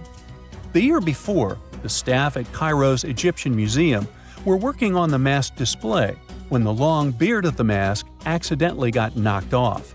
Another theory is that the beard had become loose over time and just fell off. Either way, the fact that King Tut's beard came off caused a lot of stress.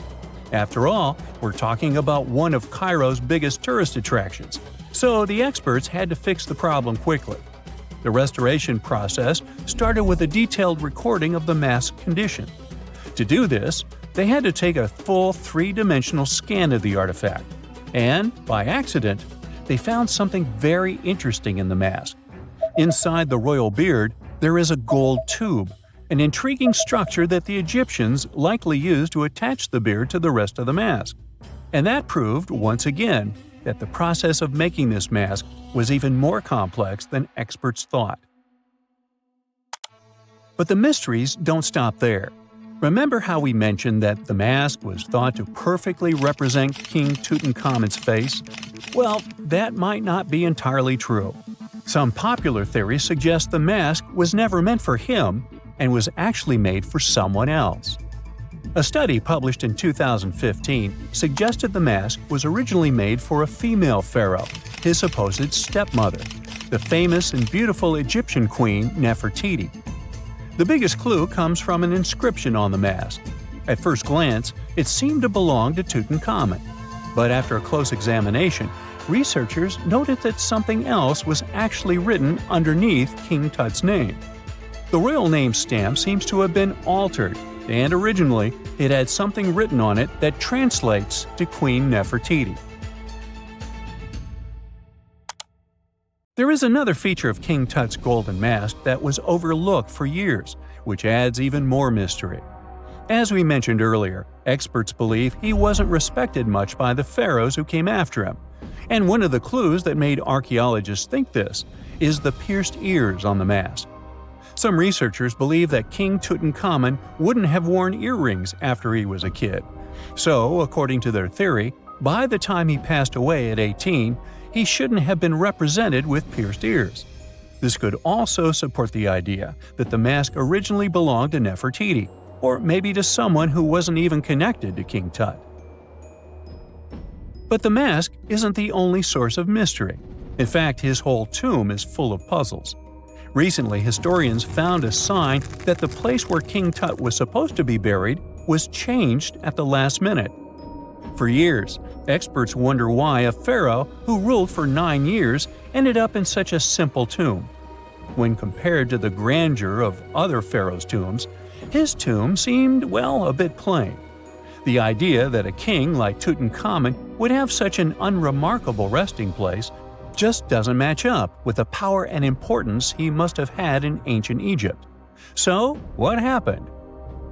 Well, apparently, this might have something to do with his successor, Pharaoh I. After King Tutankhamun passed away, researchers believe that I made sure to erase him from Egypt's history. So, one theory suggests that he was probably behind the quick decision to place King Tut's body in a smaller, less impressive tomb. When experts looked at I's own tomb, they found something interesting. There is a large wall covered in painted baboons. This is the same type of artwork found in Tutankhamun's tomb. It seems like the same person might have chosen the artwork for both tombs.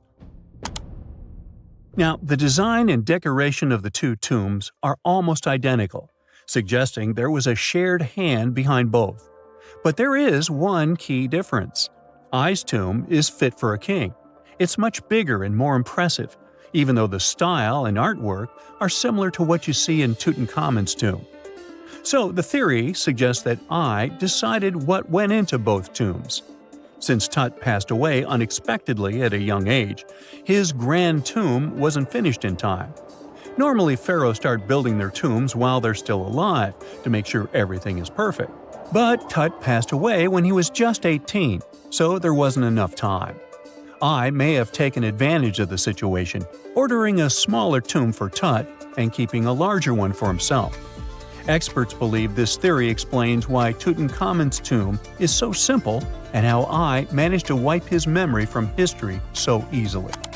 But in the end, the story of King Tut's mask and tomb is full of mystery and intrigue. Each new discovery sheds more light on what really happened all those years ago. But one thing is for sure, the secrets of ancient Egypt still have much to reveal, and King Tutankhamun will continue to fascinate people for years to come.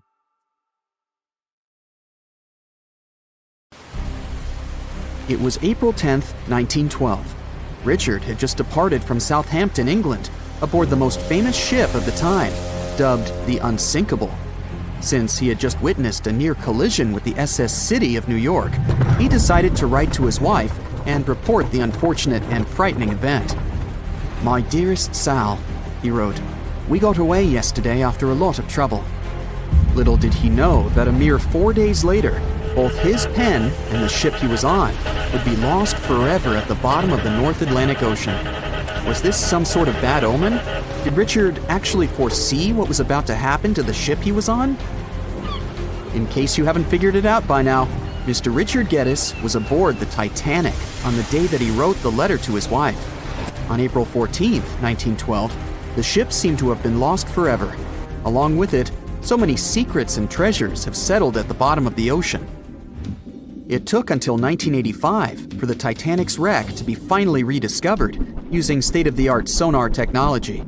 Ever since then, they've managed to recover thousands of items from the Titanic, and many of them went on display or auction. Things like jewelry, a life jacket, a menu from the ship's restaurant, or even a sample square of carpet from the first-class stateroom have all captivated the public's attention, just like the many stories of the people on board. Scientists have even tried to come up with strategies to get the Titanic back up altogether to properly study it and stop it from getting more and more damaged at the bottom of the ocean. Some have suggested filling the wreck with ping pong balls to make it float, while others even considered injecting it with 180,000 tons of Vaseline. Another idea was to use 450,000 tons of liquid nitrogen to trap it in an iceberg that would float to the surface. But they eventually had to let go of all these potential strategies since the Titanic is way too fragile to ever be recovered. The Titanic may be one of the most interesting ships lying at the bottom of the ocean, at least in popular culture, but deep-sea divers have a lot of other stories to share. Planes also sometimes find their way to the bottom of the ocean. Deep-sea divers in Oahu, Hawaii came across the wreckage of an F-4U Corsair plane. It seems to have crashed into the ocean in 1946, as it didn't have sufficient fuel. If you can dive deep enough, you might even stumble upon statues and lost artifacts, like those found in the world's only underwater archaeological park off the coast of Naples, Italy. It features the ruins of the ancient Roman city of Baia. The underwater statues found here are breathtaking, to say the least. In an ironic twist of events, some of the equipment we intended to use to get us to the moon was lost at the bottom of the sea for a very long time. But how did that happen? Beginning from the late 1960s and ending in the early 70s, many Apollo rockets were launched to orbit the Earth and the Moon. When reaching altitudes of about 38 miles, the first portion of the spacecraft, including the engines, needed to separate. People thought these components got destroyed or lost forever. But were they really? In 2012, a team of specialists discovered a bunch of rocket engines 14,000 feet off the coast of Florida. They have since gone through a 2-year renovation plan and are now on display at Seattle's Museum of Flight. Can you imagine stumbling upon a whole city underwater? Back in 2001, a lost city was discovered in the Gulf of Cambay, off the coast of India. Some archaeologists believe it to be the oldest city in history. By comparison, it's almost the size of Manhattan and features massive walls and even plazas. They stumbled upon pieces of sculpture, artwork, and even what looked like ancient wooden furniture, believed to date back up to 9,500 years ago and 5,000 years older than any city previously discovered. Okay, how about an underwater river? I can't even imagine what that would look like, but some deep divers claim to have seen it south of Tulum, Mexico. Is that even possible? Well, not really, since the Cenote Angelita Cave is not a true river, but a very special type of optical illusion. It's formed by a halocline, meaning a cloud of hydrogen sulfide at the bottom of this underwater cave. Turns out you can actually swim right through this cloud, which makes you feel like you're swimming through a flowing body of water. Not all things discovered underwater are inanimate objects. Some of them are actually quite scary sea creatures. A jellyfish might not be on your list of things to look out for if you can avoid the stings. But this giant one, also known as a lion's mane jellyfish, is the largest known species of its kind. In all fairness, you'll only uncover it if you happen to dive into the waters of the Arctic, Northern Atlantic, and Northern Pacific Oceans. You surely won't miss it, since it stretches across 120 feet from the top to the bottom of its tentacles. When it comes to deep-sea diving, a lot of people are looking to discover some lost treasure. One diver was lucky enough to have hit the literal jackpot when he came upon nearly $1 million worth of treasure on the bottom of the seabed. That was back in 2015, when this lucky diver was swimming just off the coast of Florida. What did he find, you might ask? Well, about 51 gold coins, 40 feet of gold chain, and a rare single coin that was tailored for the King of Spain, Philip V. Speaking of people looking for lost treasures, divers also sometimes found pirate ships. They discovered one of these pirate shipwrecks in 2015 off the coast of Colombia. It dates back to the 18th century. The value of this forgotten ship was estimated to be between $4 billion and $17 billion, as it contained treasures, precious stones, gold, and countless other really valuable items. By comparison, a whole island in the Bahamas is up for grabs at $75 million. A computer is the last thing you'd ever expect to discover underwater, right? And this was no regular computer, but an ancient one. And yet, someone stumbled upon it between 1900 and 1901 on the spot of a shipwreck located off one Greek island.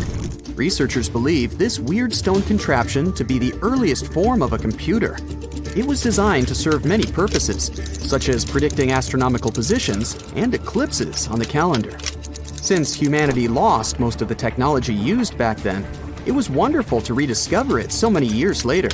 It let us piece together many of the ancient Greeks' accomplishments. The computer is now at the National Archaeological Museum of Athens, should you ever want to check it out in person. This has to be one of the most mysterious places on Earth. It's called the Mariana Trench, and it's the deepest part of the Earth's oceans. We really don't know how deep it is, since it's so difficult to measure, but it's somewhere around 7 miles deep and 5 times longer than the Grand Canyon. They first studied this massive underwater hole back in 1875 using a weighted rope. Back in 2012, a Canadian film director named James Cameron reached the bottom of the trench in the submersible vessel Deep Sea Challenger. Some of the most bizarre creatures on the planet call this place their home, including the Dumbo octopus, the sea cucumber, and the goblin shark. The Mariana Trench took its name after the nearby Mariana Islands, which are named Las Marianas in honor of the Spanish Queen Mariana of Austria. This just in, the world's oldest pyramid was built during the last ice age. And I'm not even talking about Egypt. I'm saying our ancestors might have spewed a 27,000-year-old pyramid in West Java. Gunung Padang is not exactly shouting pyramid. It's more of a mound with huge scattered stones tossed all over it. But local people seem to revere it, and they have for centuries. It wasn't until recently that the Indonesian authorities decided to excavate a bit deeper to see what all the fuss was about. They ended up finding the remains of a human settlement. It was rather unexpected, since the mound is pretty high up. This excavation could only prove there were humans in the area as far back as 45 BCE, which sounds reasonable. It was up to an Indonesian geologist named Donnie Hillman to prove that Gunung Padang is the world's first pyramid. He used all sorts of new technology to support his claim. Our guy used carbon dating, which digs deep into the earth and takes whole chunks of soil. He found layers and layers of constructions, like he was digging up Rome and finding ancient buildings buried in the ground. His research proved that there had been caverns and even rooms down there, which could only mean one thing: humans. As for the rocks located up in the mound, they were most likely strategically placed by the people who lived there back in the day. They needed a place to meditate, so they arranged things in a harmonious way. Their smooth surfaces wouldn't be the result of years of erosion, but the works of great sculptures, the Michelangelos of their day, let's say. If this is all for real, then human civilizations began way before we think they did. Our ancestors, the Paleolithic humans, didn't have what it took to be considered a civilization, especially not the tools and knowledge to build pyramids. They needed a lot of masonry skills, which weren't all that available during the last ice age. His peers don't share this view, though.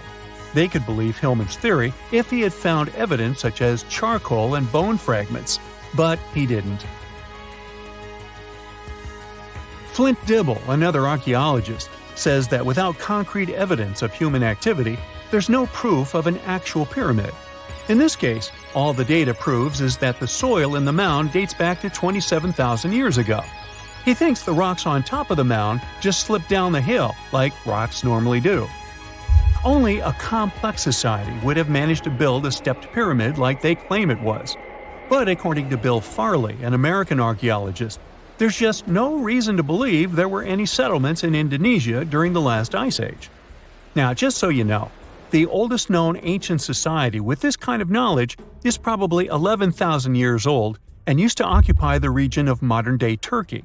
Take a look, Turkey's Göbekli Tepe. It's also not a pyramid, but it's the oldest monolithic construction made by humans.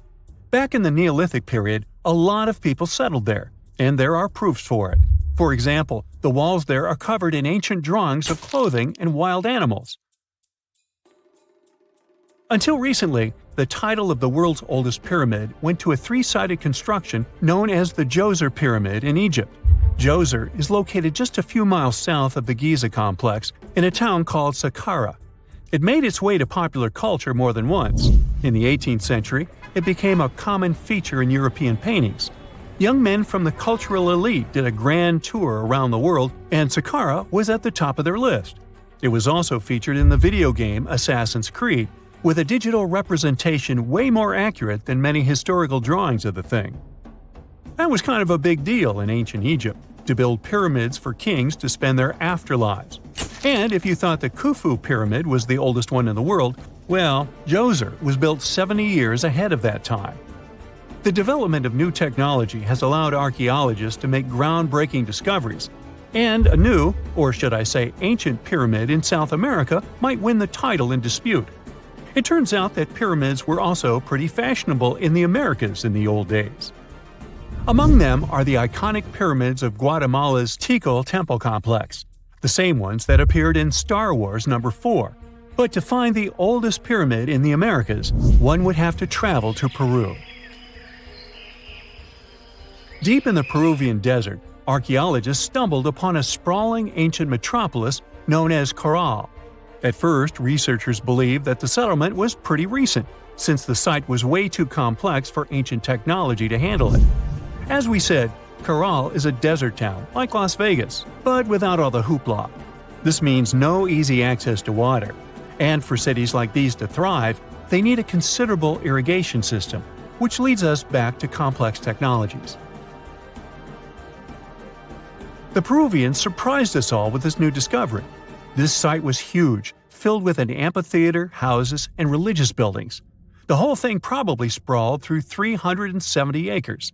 And when scientists went to test their initial hypothesis using radiocarbon dating, they found that the city probably sprung around 2027 BCE. On the site, archaeologists found 6 pyramids that could possibly predate the one in Saqqara. As far as they know, both civilizations coexisted in the same time period, in opposite parts of the world. But since researchers can't pinpoint the exact age of Caral's pyramids, it's pretty hard to guess which civilization completed their pyramid first. If only we had a crystal ball. Now, it just so happens that the shape of a pyramid is something that nature is able to produce all on its own, leaving us modern-day humans a bit confused. A classic example is the Japanese site of Yaonagani, which also goes by the name of Japan's Atlantis. The entire monument is about the size of 5 football fields and the height of a 5-story building. Explorers and scientists believe that Yaonagani dates back to 10,000 years ago. For Japan's top marine geologist, Professor Masaki Kimura, Yaonagani is the heritage of a lost civilization. Kimura has dived into exploring the ruins over 100 times over the past 10 years. To him, there are clear signs of human activity down there.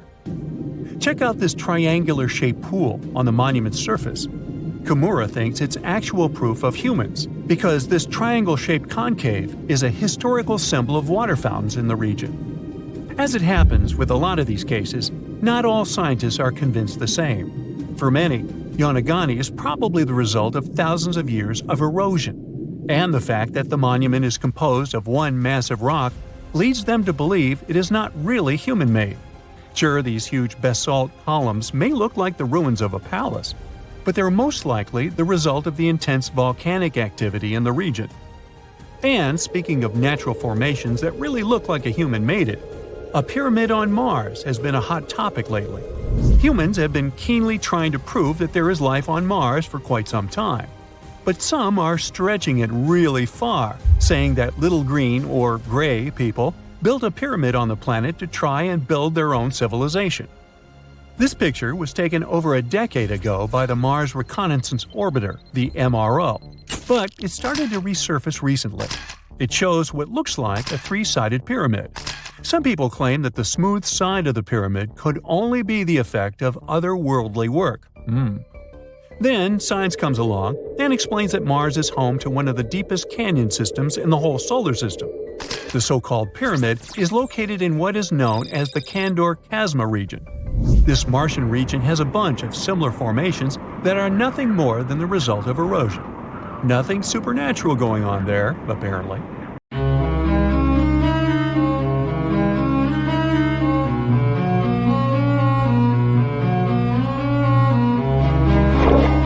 Question for you. Do you think Atlantis could be real? It remains as one of history's greatest mysteries. The legend began with Plato, all the way back in ancient Greece. The tale of a civilization that formed and prospered before our own. Atlantis was supposedly a highly technological society, much like the Mayans. But, as the legend says, due to the people's greed, they were punished by a flood that destroyed and submerged their cities. Different theories try to guess Atlantis' location. Some say it was in the Mediterranean Sea. Some say it's beneath the Bermuda Triangle. But, as science has shown us, Atlantis may be only an allegory for humankind. Today, you'll discover several amazing underwater cities that you have never heard of. They existed indeed, and are not just a myth. We're taking you on an excursion to the underwater city of Baia, which is on the coast of Italy.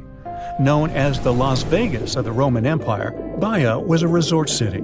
The Roman elite traveled there for recreation. Imagine an open-air spa. That was Baia. You can visit the submerged town by scuba diving and get close to that perfectly preserved, magnificent Roman sculpture, a true underwater wonder. You can spot the crumpled temples and buildings through glass-bottom boats. This is a moss-covered museum in Claudio's Nymphaeum. To your left, you can see a collection of classical Greek statues.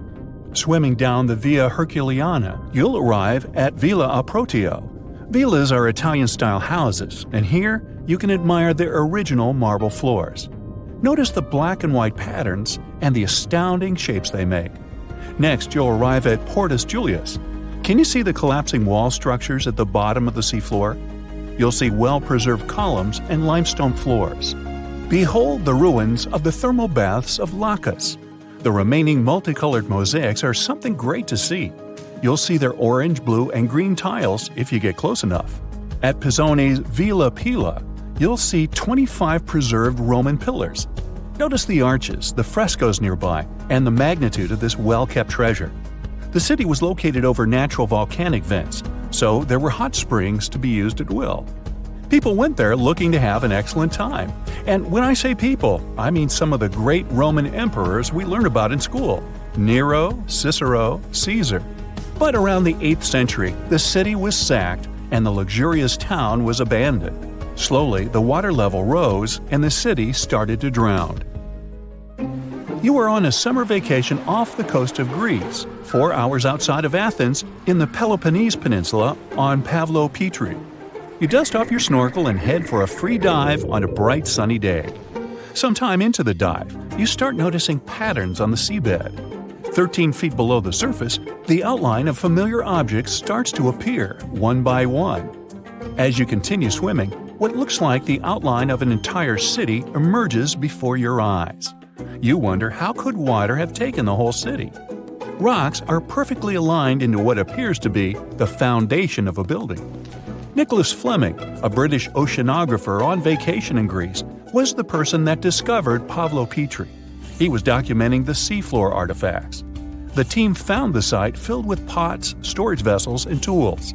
A quern stone, for instance, is a tool used for grinding grains and turning them into flour. Multiple amphoras, which were found then, indicate that this settlement dated back to the Bronze Age, 5,500 years ago, when people started living in towns.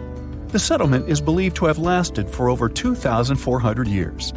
Pavlo Petri is considered today the oldest submerged town yet found, and it's impressive that it wasn't a simple village.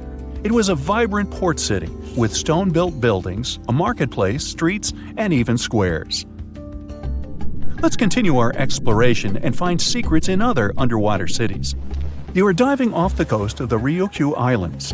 Pacific waters are far from smooth. There's a strong current pulling you into the deep sea. Suddenly, you see a huge structure thanks to the sunlight shining down on the seabed. At first, it looks like Machu Picchu's ruins across the globe in Peru.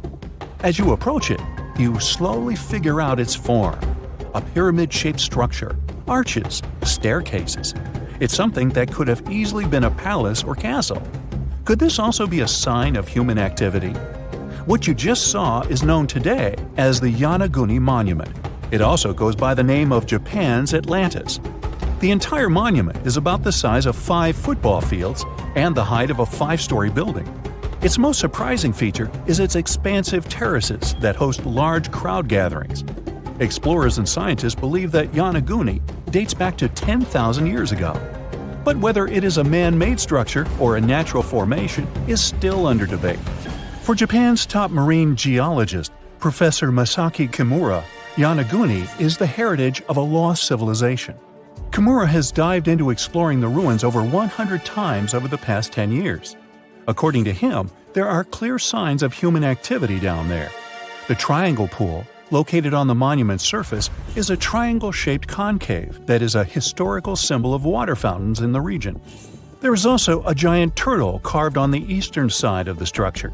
And according to Kimura, turtles have an important cultural meaning. Several pieces of stone tools have been recovered from the site.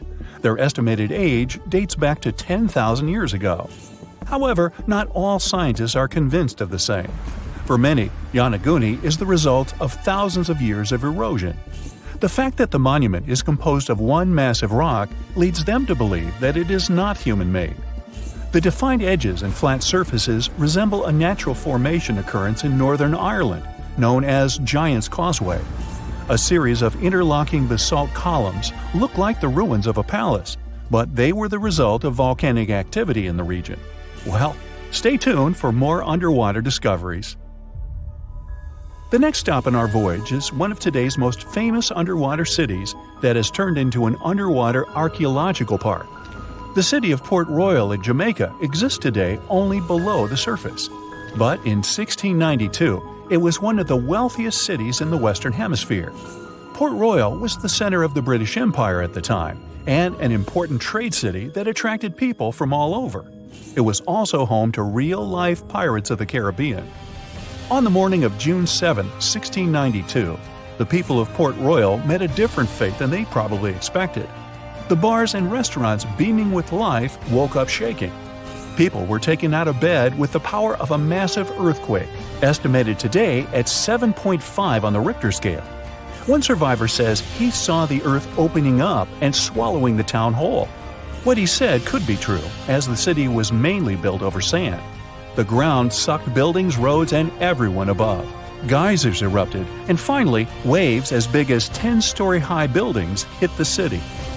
About 33 acres of the city disappeared underwater, and amazingly, most of its 17th century remains lie in good condition under 40 feet of water. In the ruins, archaeologists have found taverns, storage rooms, kitchens, and recreational buildings used for diverse purposes. You can see a grand lion statue, a submerged bridge, and many picturesque arches. Now, do you fancy a trip to India? Just outside its coast lies another sunken marvel. A site known as the Lost City of Cambay is located on the Gulf of a similar name. It remained hidden until 2001, when the National Institute of Ocean Technology did a routine water assessment. With sonar technology, which sends a wave of sound to the bottom of the sea, they found something far beneath the surface. Images showed well-defined geometric shapes spread along a 5-mile stretch. The remains found dated to more than 9,500 years ago, meaning that this civilization was lost at around the end of the Ice Age. Debris recovered from the site included construction material, pottery, beads, sculptures, and even bones. Scientists argue whether these artifacts are indeed from the site, but if they truly are, then the lost city of Cambay would be the oldest civilization in the world. This hidden village is called Aogashima. It's located right in the middle of a volcanic crater. You can find it to the south of Japan, in northernmost Micronesia. The story goes that a volcano erupted in the Philippine Sea in the 1780s, causing a lot of harm to a nearby community. Half of the population managed to escape the massive eruption and came back years later to rebuild their village. At the moment, about 160 people are living there peacefully, even though the volcano is still considered to be active. Huacachina in Peru lies in one of the driest climates in the world, and still, it's a beautiful town, surrounded by lush palm trees. It also has a lagoon, which is said to have special healing properties. The settlement has a little over 90 residents that manage small businesses. Most of them use sand as their primary resource. Some offer sandboarding services or even provide luxury dinners in the desert. For over 500 years, a small group of people has been living on a cliffside of a peak called the Green Mountain. It's one of the most remote places in Oman and in the whole world. The only way to reach the settlement is on foot, by mule, or by all-terrain vehicle. It's called Al Sogara, and you need to hike around 20 minutes up a steep stone staircase to get there. The village appeared back when the locals chiseled their houses into the mountain stone to protect themselves from storms and the cold. 5 families of the Al-Sharaki tribe still call this place home, about 25 people in total. A lot of other villages like this one can be found in the region, but Al Sogara is special because it's the only one that is still inhabited. Up until 14 years ago, there wasn't even electricity or telephone lines here. The nearest road you could drive on was 9 miles away. Since there were no schools, people had to learn how to read and write at home from their elders. To this day, the villagers continue their traditional practice of building their homes by carving them directly into the mountain rock. One of the most beautiful Greek gems is Monemvasia, a castle town located in southeastern Peloponnese. It was designed to be invisible from the mainland for added protection. You can only see it from the sea, and to reach it, you need to follow a narrow pathway that connects it to the mainland. That's actually how its name came into being. It translates to a single passage. Monemvasia was built in the Middle Ages, exclusively carved in the mountain rock. These days, a lot of old mansions have been turned into guest houses and boutique hotels. Not only is the architecture amazing and beautifully preserved, but it's also surrounded by crystal clear waters. A town with no roads? Pack your bags for Giethoorn in the Netherlands, if you don't mind traveling by boat. The town is very peaceful, probably because everyone here travels by canals. Even the mail gets delivered by water.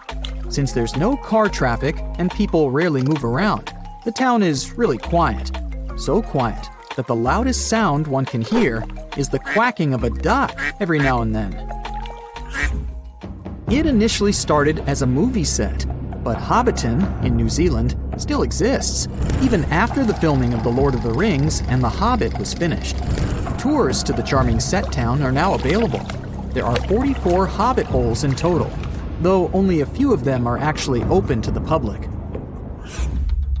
The isolated cliffside village of Gasadalar in the Faroe Islands has a population of only 11 people. It's mostly known for its scenic waterfall, which falls directly into the Atlantic Ocean. You could only reach it on foot, hiking through the mountains not so long ago. However, a tunnel has been constructed recently, making the place easily accessible by car. The 1980s musical Popeye had a custom set built on Malta.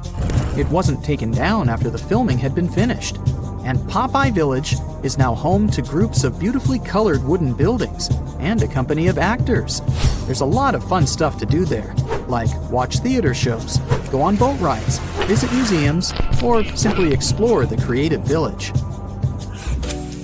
The oldest and most photographed village in Austria is called Hallstatt. It's a hidden European gem with beautifully preserved old buildings and a subterranean salt lake. It's also home to a museum with artifacts as old as 7,000 years and the world's oldest salt mine.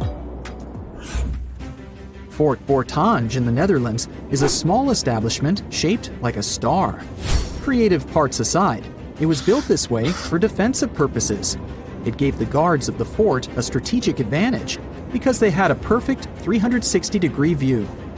These days, the construction is perfectly preserved, including its old buildings, cobblestone streets, wooden windmills, and sophisticated bridges. In Morocco, there's a traditional earthen village made entirely from clay bricks. You can find it in a valley close to the Atlas Mountains, 32 miles from the capital of Morocco. Merchants who followed the trans-Saharan trade route went through this town, carrying spices and gold. As the trade route became less and less popular, many of these fortresses were abandoned and are now preserved relics.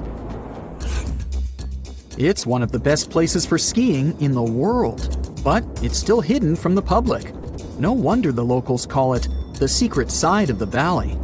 Located in Austria, the tiny village of Warth has only a couple hundred inhabitants. Not only is it the snowiest village on Earth, but it also has access to one of the biggest ski slopes in the world. Its popularity increased a bit in 2013 when the construction of a high-speed road was completed nearby. Virano in Italy is one of the most colorful islands in the world. Because of its vibrant colors, it almost looks tropical. It features emerald green waters, beautiful houses, and a 17th century bell tower. Its lace-making tradition brought Leonardo da Vinci to the island back in the 1400s. He bought a piece of cloth there and later used it for the design of the famous Dome of Milan. If you have a UK passport, you must be familiar with the beautiful small town of Bibury, as its scenery is featured in your ID. It's surely one of the most charming towns in Europe, as it's made up of stone buildings standing on the River Colne. The image in the UK passports is that of Arlington Row, a line of weavers' cottages that date back to the 14th century. The town of Coober Pedy in Australia is partially underground. It all began back in 1915, when opal deposits were found in the area. To this day, the town is still the biggest opal mine in the world. People living there figured out that it would be more comfortable for them to stick to the underground, as the temperatures outside can reach 125 degrees Fahrenheit. So, the settlement now has underground stores and galleries. Coober Pedy is also home to the world's first 4-star underground hotel. To visit the most remote location in the whole world, you'll need to prepare yourself for quite a journey. If you're traveling from the United States, for example, the easiest route is a 15-hour-long flight to Cape Town, South Africa, followed by a 6-day boat ride. Only after that will you reach Tristan da Cunha. Or you can take a month-long cruise across the South Atlantic Ocean, whatever works better for you. Planning in advance is a must, since there are only 9 boat trips to the island yearly. The island itself is just 7 miles long. Sitting right in the middle of the South Atlantic Ocean, it covers a mere 37.8 square miles. The 300 residents are all farmers. They have the internet, but it's really slow. As for a phone network or a local newspaper, neither is available. The inhabitants of the island speak a dialect of English that is used by the smallest number of people in the world.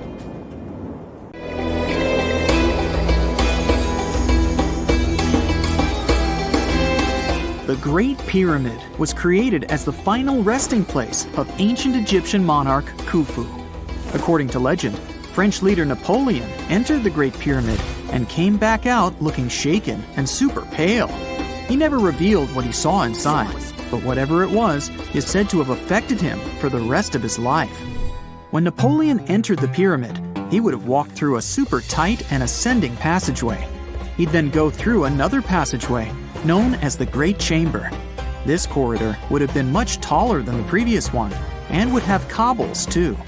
He'd then reach the King's Chamber, the centerpiece of the Great Pyramid, which was lined with huge blocks of granite.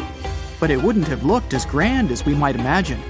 There are no hieroglyphics decorating its walls, as Egyptians only began decorating the burial chambers of pyramids much later on. The pharaoh's tombs deep inside the pyramid would have also been filled with treasures, from chunks of gold to the world's most expensive jewelry. But this would have all been looted a long time ago. The only thing that probably would have been left in there would have been a huge sarcophagus, which would have once contained the king's mummy. He'd also have to walk past the queen's chamber. This room most likely didn't hold any queens though, as pyramids were usually only built for one person. There are mysterious tunnels leading from here. To this day, no one is really sure what they're there for.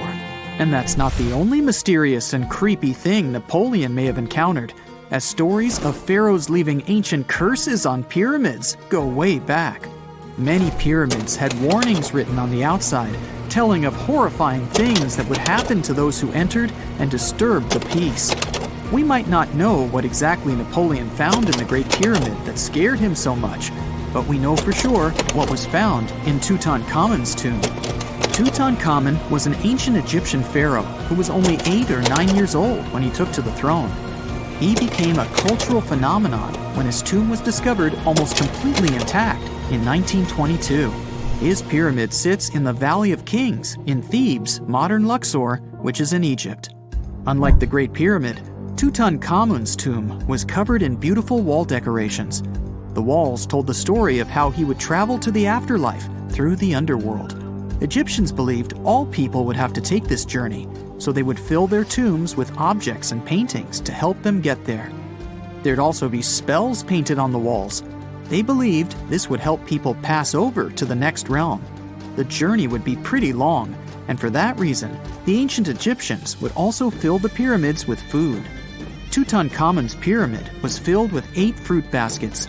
They even found something called gingerbread fruit in there. The rooms were jam-packed with furniture, statues, clothes, and staffs, amongst a whole bunch of other things. You'd likely find a lot of clothes and expensive jewelry in the pyramids as well. The ancient Egyptians wanted their ancestors to travel in style to the afterlife. They put Tutankhamun in his final resting place with over 50 pieces of clothing, all of the highest quality. There were tunics, scarves, gloves, and headdresses, and a ton of jewelry. Bracelets, pendants, necklaces, rings, and scarabs for protection were all found inside. Each of them was made of gold or precious stones. There were also fans made of ostrich feathers to keep the old pharaoh cool in the hot Egyptian sun. But the temperature inside the pyramids never actually went above 68 degrees Fahrenheit. The ancient Egyptians developed a super cool air conditioning system that we don't fully understand even today. Tutankhamun's pyramid also contained 130 walking sticks made from ebony, ivory, silver, and gold to help him on his journey. There were 3 chariots hidden away in case he got tired of all the walking. They also put 11 boat paddles inside, but there was no sign of any boat. The pyramids would be littered with the pharaoh's favorite scents and perfumes. During the excavation of Tutankhamun's pyramid, it quickly became clear that it had been robbed during ancient times. There was damage to doors and traces of oils left in empty jars. It looks like someone raided the pyramid for gold and the scents, perfumes, and oils that had been left for King Tut. There was still a bit of perfume, which was made from coconut oil and frankincense, left in one bottle. It seems like Pharaoh Tutankhamun loved board games. There was an ivory traveling set of senet in his pyramid. Although we don't know for sure exactly how to play it, we have figured out it was sort of an ancient Egyptian version of backgammon. It looks like it was a 2-player game where the goal was to knock your opponent off the board. Not really sure who Tutankhamun's mummy was supposed to play with though. The ancient Egyptians had some rituals that may seem pretty strange to us. For example, they used to shave their eyebrows off if they ever lost a cat. So it's not too surprising they put some really weird things inside pyramids. Archaeologists discovered a collection of mummified cats and scarab beetles in pyramids that date back more than 4,000 years. They were found in the pyramids of Saqqara, which is south of Cairo. They also found a bunch of makeup kits and mirrors inside. Makeup was worn proudly by both men and women in ancient Egyptian times. Eyeliner was the most popular cosmetic. The Rosetta Stone was one of the best discoveries ever made in pyramids. It was found by our man Napoleon Bonaparte and his team. It's a black granite rock that dates back to 196 BCE. It's transcribed in Greek, Demotic, and hieroglyphic. When it was translated in 1822, we got the key to understanding ancient Egyptian hieroglyphics for the very first time. The discovery of Queen Hatshepsut's mummy in 1903 changed our understanding of the Egyptians forever. After she had passed away, her successor, Thutmose III, removed most of the evidence of her reign, so we basically knew nothing about Egypt's first great female leader. She's now gone on to become one of the few and most famous female pharaohs of Egypt. Pharaoh Khufu even had a fully fledged boat in his pyramid. Archaeologists uncovered more than 1,200 pieces of a giant boat near the Great Pyramid at Giza. They reassembled the boat, and it's a whopping 144 feet long. It's most likely a solar boat, which was designed to carry the resurrected king with the deity Ra. Fun fact, the Pyramid of Giza is the last remaining of the 7 wonders of the ancient world. The other 6 are the Hanging Gardens, the Colossus, the Temple of Artemis, the Mausoleum, the Lighthouse, and the Statue of Zeus. This pyramid was also the world's tallest man-made structure for 3,800 years, and it's the biggest pyramid in Egypt. It took a staggering 2.3 million blocks of limestone, and some weighed as much as 80 tons. It took an incredible 100,000 laborers and a whopping 23 years to build. Its original height was a mega 480 feet. In 2017, archaeologists discovered something weird about Egypt's Great Pyramid. There's a hidden void that's at least 100 feet long, and no one really knows why it's there or what's actually inside it. The weird void is the first inner structure discovered within the 4,500-year-old pyramid since the 1800s. Scientists used cosmic rays to detect the massive hole, but are still no closer today to finding out what's inside. The ancient Egyptians took a lot of care building the pyramids, and everything was strategically placed and structurally sound, so it's super unlikely that this hole is due to blocks falling over time. Loads of pyramids also contain small model figurines called ushabti. These represented attendants. They believed they would come to life to serve the pharaohs in the afterlife. But it's amazing that all this stuff actually fit inside. There isn't actually a huge amount of space inside the structures. It's mostly just rock. There are countless doors all over the world that haven't been opened for decades, and even centuries. The question is why? It seems that nowadays you can open any door you want. The truth is that some doors were sealed for a grave reason. And so far, nobody has found out what treasures and mysteries they hide. Here are 4 doors that keep their secrets all too well. The Taj Mahal. First up, we've got the Taj Mahal in India, one of the most romantic places in the world. Shah Jahan commissioned it in 1631 and dedicated it to his 3rd wife, who he loved like crazy.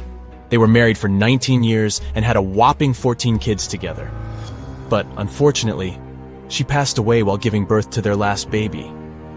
Shah Jahan was heartbroken and decided to build an epic tomb to remember her by.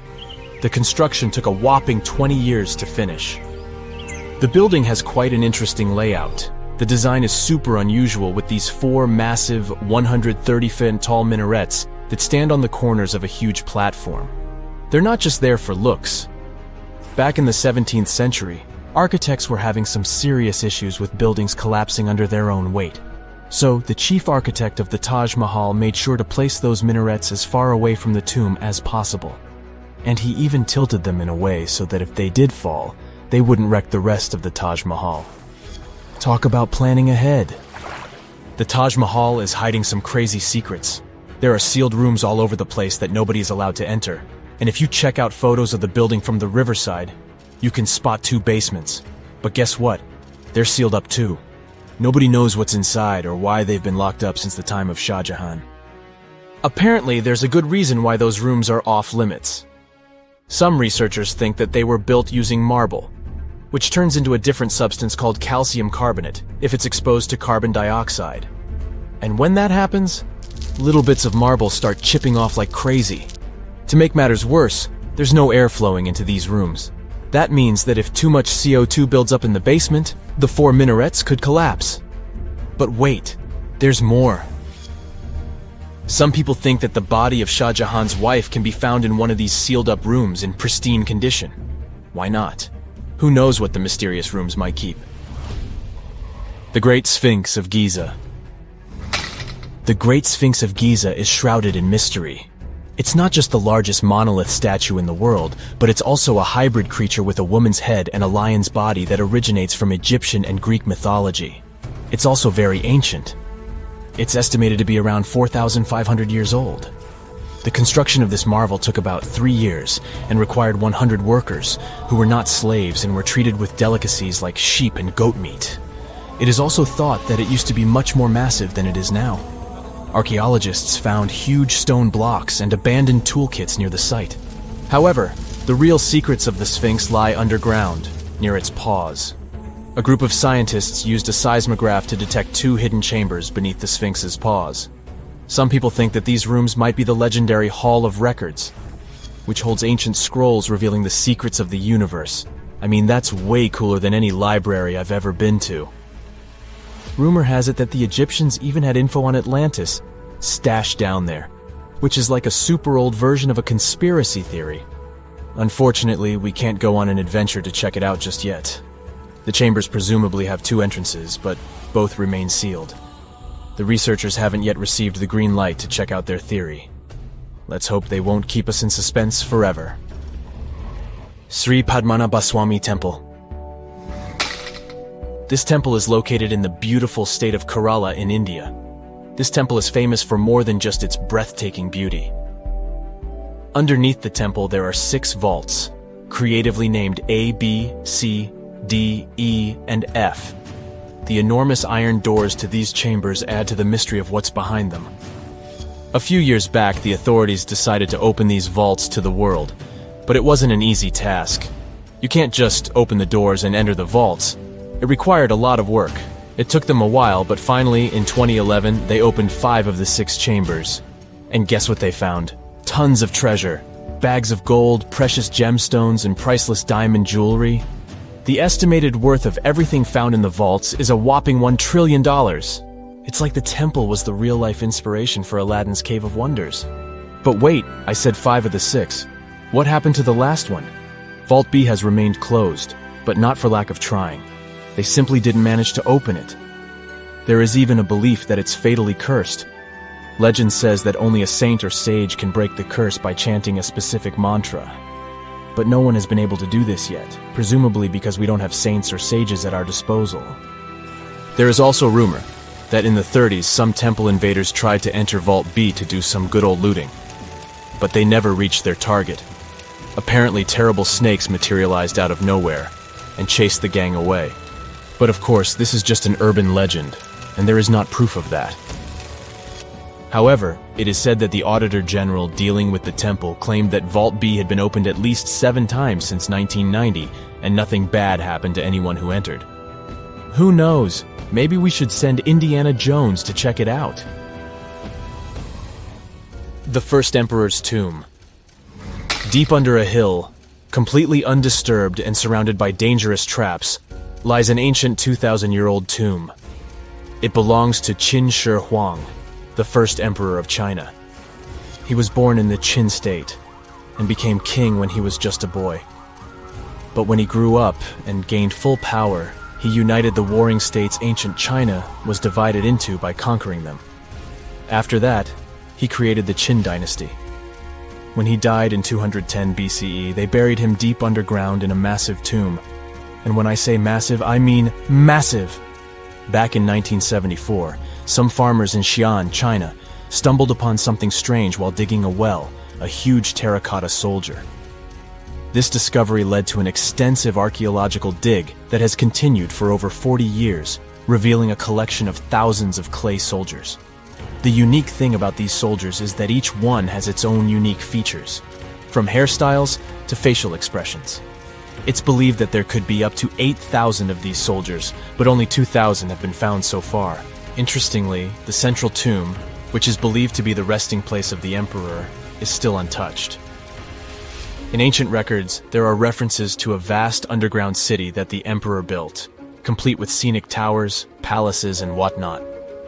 Sima Qian, a Han Dynasty historian, wrote that the tomb was adorned with treasures and had space for hundreds of officials, but the lack of technology to properly examine the site is what's holding things up. Qin Shi Huang was surrounded by liquid mercury in his tomb, with two of the streams representing the major rivers of China, Yellow River and Yangtze. The ancient Chinese believed that mercury could provide immortality, but it could have also caused the emperor's death since he regularly took mercury pills to prolong his life. The dangerous levels of mercury contamination in the soil near the tomb are the main reason why scientists are reluctant to explore it. It could be very dangerous both for people and for the environment. Now, if I had to choose which door to open, I'd probably go for the one that doesn't lead to a tomb surrounded by poisonous mercury. Call me crazy, but I'd like to avoid any potential health hazards. The story goes that two Mayan twin boys loved to play ball. Sure, they were really good at it, but they also made a lot of noise when playing. The lords of the underworld soon became bothered by the sound and summoned the two boys to the underworld, a place the Mayans called Xibalba. As soon as the boys reached their gloomy destination, the lords of the underworld began putting them through a series of tests. Soon enough, the inexperienced twin boys failed the tests and lost their lives. But this was not in vain. This sad event resulted in the appearance of a beautiful fruit tree. Soon enough, a young woman saw a beautiful fruit on this tree and reached up to pick it.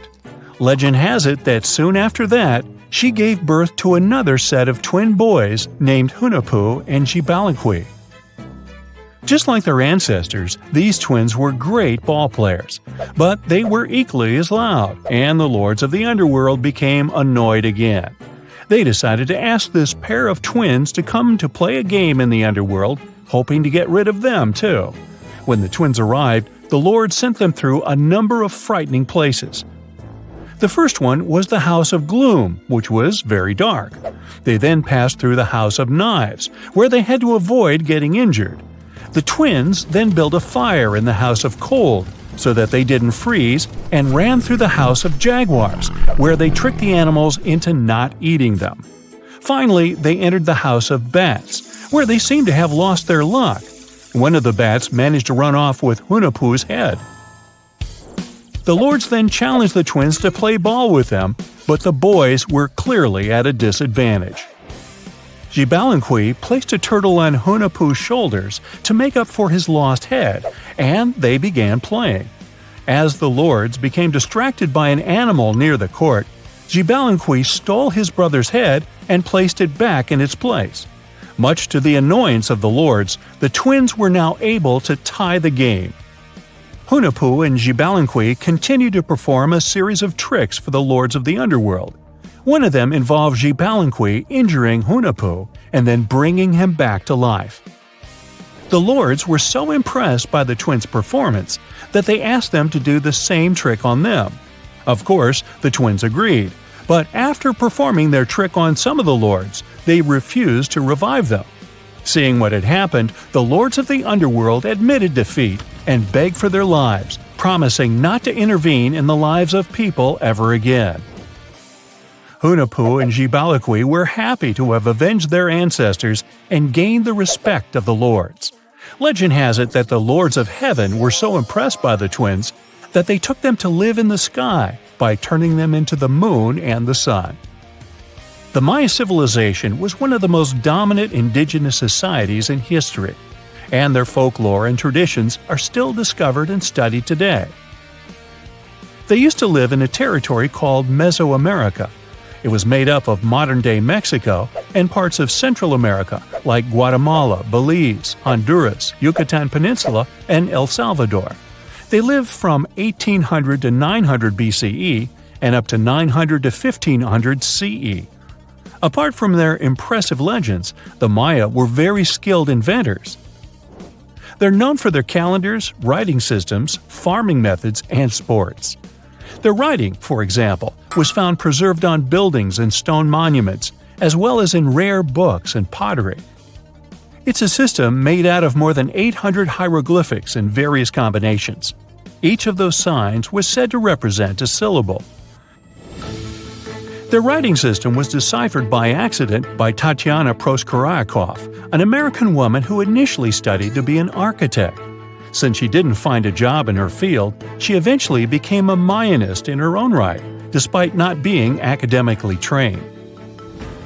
She was the first to notice that the Mayan upended frog glyph meant birth, and that their toothache glyph meant the date when the king ascended to the throne.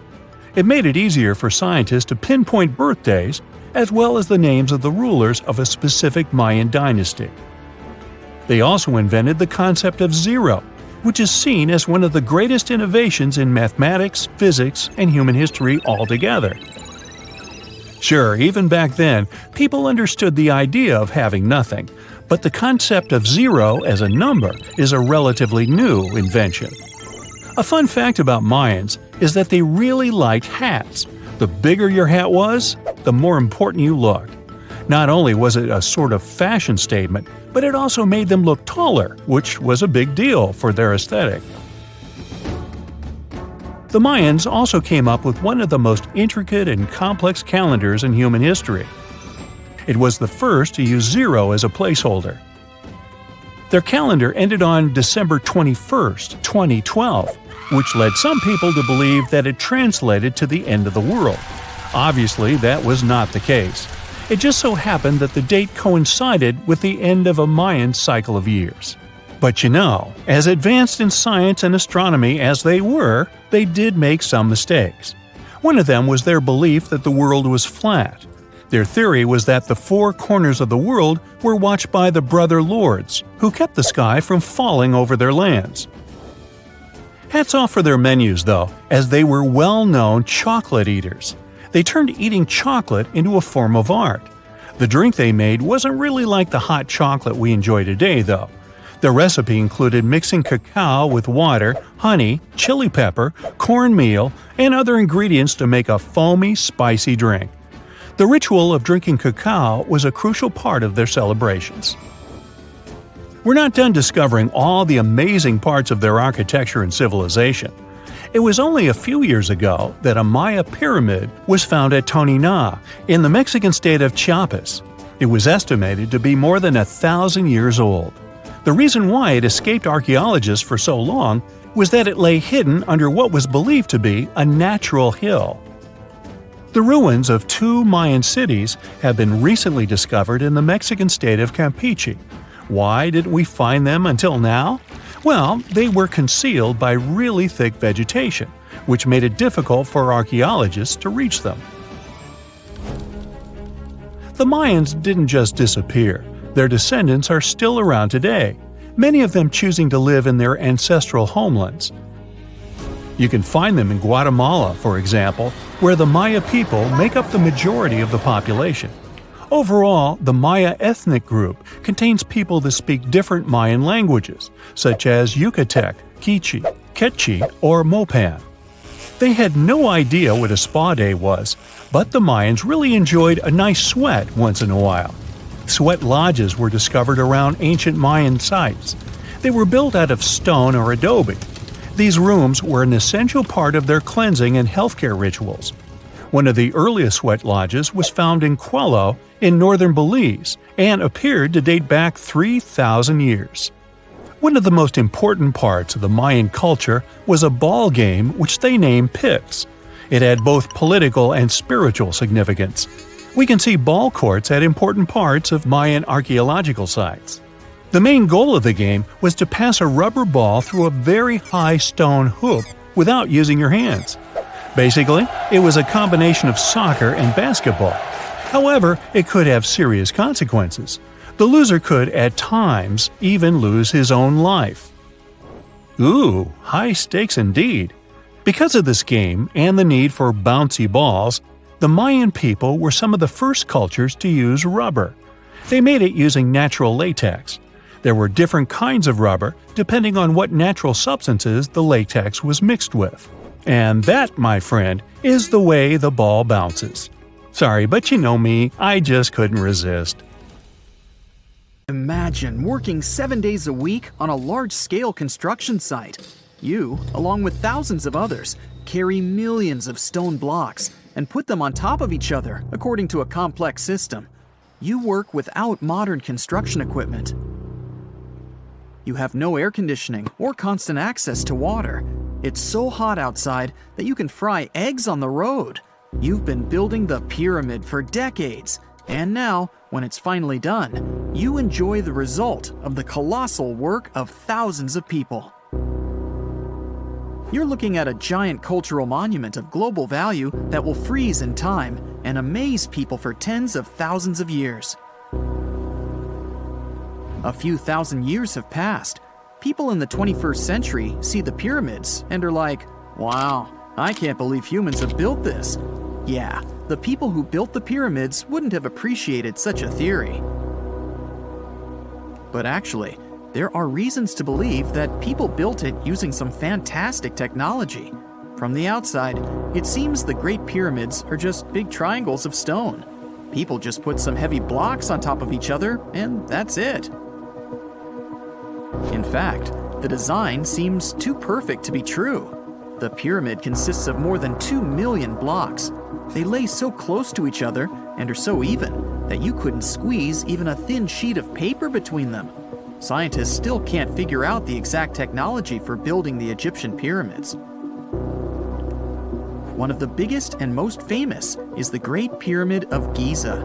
This huge construction, well known all over the world, has one big secret. There should be a capstone on top of the pyramid. It's a triangular-shaped stone block, a small pyramid on top of a huge one. It's also called a pyramidion. The builders of ancient Egypt made it out of granite and limestone and covered it with gold. No records or old drawings prove that there was a pyramidion at the top of the Great Pyramid of Giza. But there's another ancient Egyptian structure with such a triangle, the Red Pyramid. It was built before the Great One, and its capstone has survived to this day. Archaeologists have found and reconstructed it. But where could the capstone of the Great Pyramid be? It's a mystery that still has no answer. Some are sure that some thieves have stolen it from the top. Maybe they just climbed up and pushed the pyramidion down. It makes perfect sense. The capstone was probably the most valuable element of the pyramid. Many scientists and archaeologists still don't know its exact purpose. Some believe that this peak covered with gold glorified the pharaohs. The capstone reflected moonlight at night and illuminated the entire space around it. During the day, the capstone reflected sunlight with its shiny surface. You could have noticed it from afar. The top of the pyramid was a kind of guiding star for lost travelers. All other stone blocks of the pyramid consist of limestone. People polished them to make them look shiny. In the past, they were even glowing and reflected light. You could see glowing pyramids from space, although they looked like tiny lights.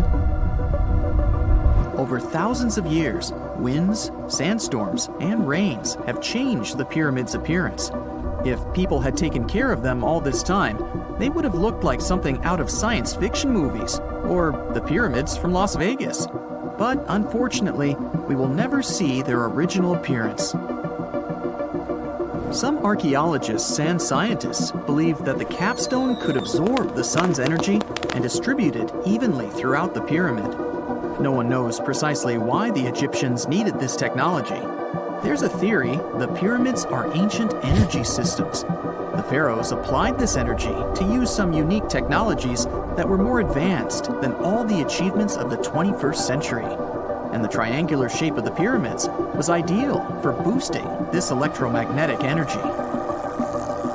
In theory, solar radiation, or electromagnetic forces, accumulated at the top of the pyramid, filled the inner rooms, and then went down the walls to the base.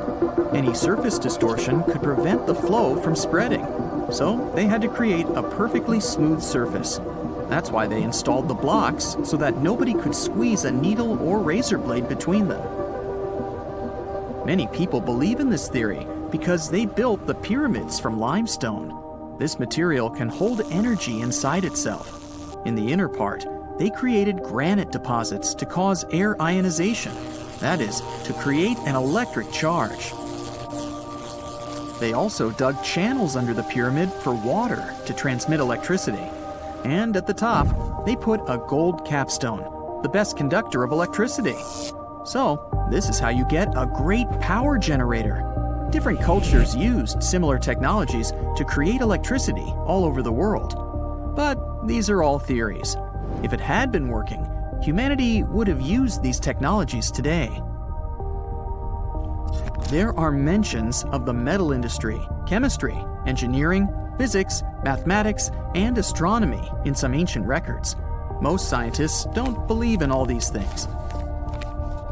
We know the detailed stages of the technology's development in different cultures. In the 21st century, scientists, historians, and anthropologists can track the evolution of all modern devices. If people had created some technological inventions in ancient times, the history of the world would have looked different. Perhaps all the achievements of antiquity could have been wiped off the face of the earth by global cataclysms. And it can happen to us. Just imagine how people would dig up a laptop in 5,000 years. Perhaps they wouldn't understand what kind of device it is. Another Egyptian wonder surrounded by mystery is the statue of the Sphinx. The Egyptians carved it out of a single massive piece of limestone about 4.5 thousand years ago. But scientists still don't know the exact date of its construction or who built it. People painted the Sphinx in different colors, so it looked much brighter and more vivid in the distant past. It was shining just like the Great Pyramids. Anyway, time hasn't only changed its appearance, but its name too. Initially, the Egyptians called it Hore-Mekhet. The Greeks renamed it the Sphinx about a few hundred years after it had been built. The Sphinx emphasized the greatness of the rulers of Egypt. It also performed a symbolic function of a watchdog guarding the tomb of the pharaoh and the paths leading to it. This version sounds realistic, since archaeologists have discovered many secret entrances at the foot of the Sphinx. Perhaps these rooms and intricate tunnels lead to underground halls with treasures. And treasures don't always mean gold and jewelry. According to legends and theories, the Sphinx guards the Hall of Records, the storage of all humankind's knowledge. The information about the ancient mythical state of Atlantis could be there. You can find many detailed maps of the internal dungeons of the Sphinx on the internet. They show structures 12 stories deep under the statue. It looks like a small city filled with gold, scrolls of knowledge, and various ancient artifacts. But don't believe all these maps. These are just theories. Several thousand years have passed, but people have very little information about it. Archaeologists know that there are still many strange and exciting things about the Sphinx that are still undiscovered. Some locals are afraid to research because they believe they can awaken something terrible from the underground depths. Therefore, it's mostly scientists from other countries who conduct the excavations. In 1998, scientists discovered strange tunnels leading to empty rooms under the Sphinx. They realized that some people tried to get there through tunnels in the past, and maybe those people took all the treasures that were there. One of the legends says that some powerful artifact lays beneath the Sphinx. Its technology can change the whole world, but the locals are hiding it because it can damage the planet. Some believe that you can find evidence of unknown technologies painted on the granite walls in the pharaoh's tombs. But most likely, these paintings and signs tell us the myths and legends of ancient Egypt. But what if Egyptian symbols and drawings are detailed instructions for using ancient technologies? What if the locals that lived at that time thought, people in the future won't be able to get energy themselves. Let's leave some detailed instructions for them. Anyway, there are many riddles and theories. In reality, the search for answers is a dangerous undertaking, since it's not easy to get into the underground halls. Excavations can ruin the structure of the entire Sphinx. Any person inside the tunnels may get lost and never be able to find their way back. Besides, it costs a lot of money. Now, what would be awesome is if people could invent some device that could scan underground areas and show their detailed models. It's 1898, and you're taking part in excavations in Saqqara. This place, not far away from Cairo, is full of ancient tombs and pyramids. You're in your Indiana Jones mood and hope to find something really phenomenal to become famous. Gold, manuscripts, treasure maps, mummies of famous pharaohs. Wait, a wooden bird? You're really disappointed as it looks like a regular toy. An old one, but still. Little do you know that years later, someone would propose that your bird was actually an ancient monoplane. So the artifact, nicknamed the Saqqara bird, is made of a sycamore tree. The birdie has a wingspan of just 7 inches and weighs around 40 grams. A perfect original souvenir from Egypt, I would say. It's over 2,000 years old and looks pretty plain, without any carvings of feathers or other intricate ornaments. It has a beak and eyes, though, which makes our find look like a hawk, the emblem of the deity Horus. Its tail is rather unusual as it's squared, looks weirdly upright, and it seems like the sunken part of it was the place for a now missing piece. Humans love solving a good mystery, so there have been several attempts to explain the use of the birdie. First, quite simply, is that it was a ceremonial object. The second idea is that it was a toy for a child from some well-off family. It could have been some sort of boomerang, which was a popular concept in ancient Egypt. Then there was a theory that the bird had been used as a weather vane. But this one has been debunked as the figure doesn't have any holes or markings, except for the one made at the museum in Cairo to fix the exhibit on a stick. So there was no way to hang it in the past.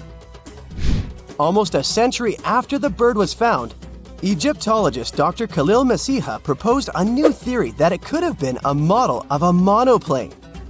He believed the bird was missing a horizontal tailplane.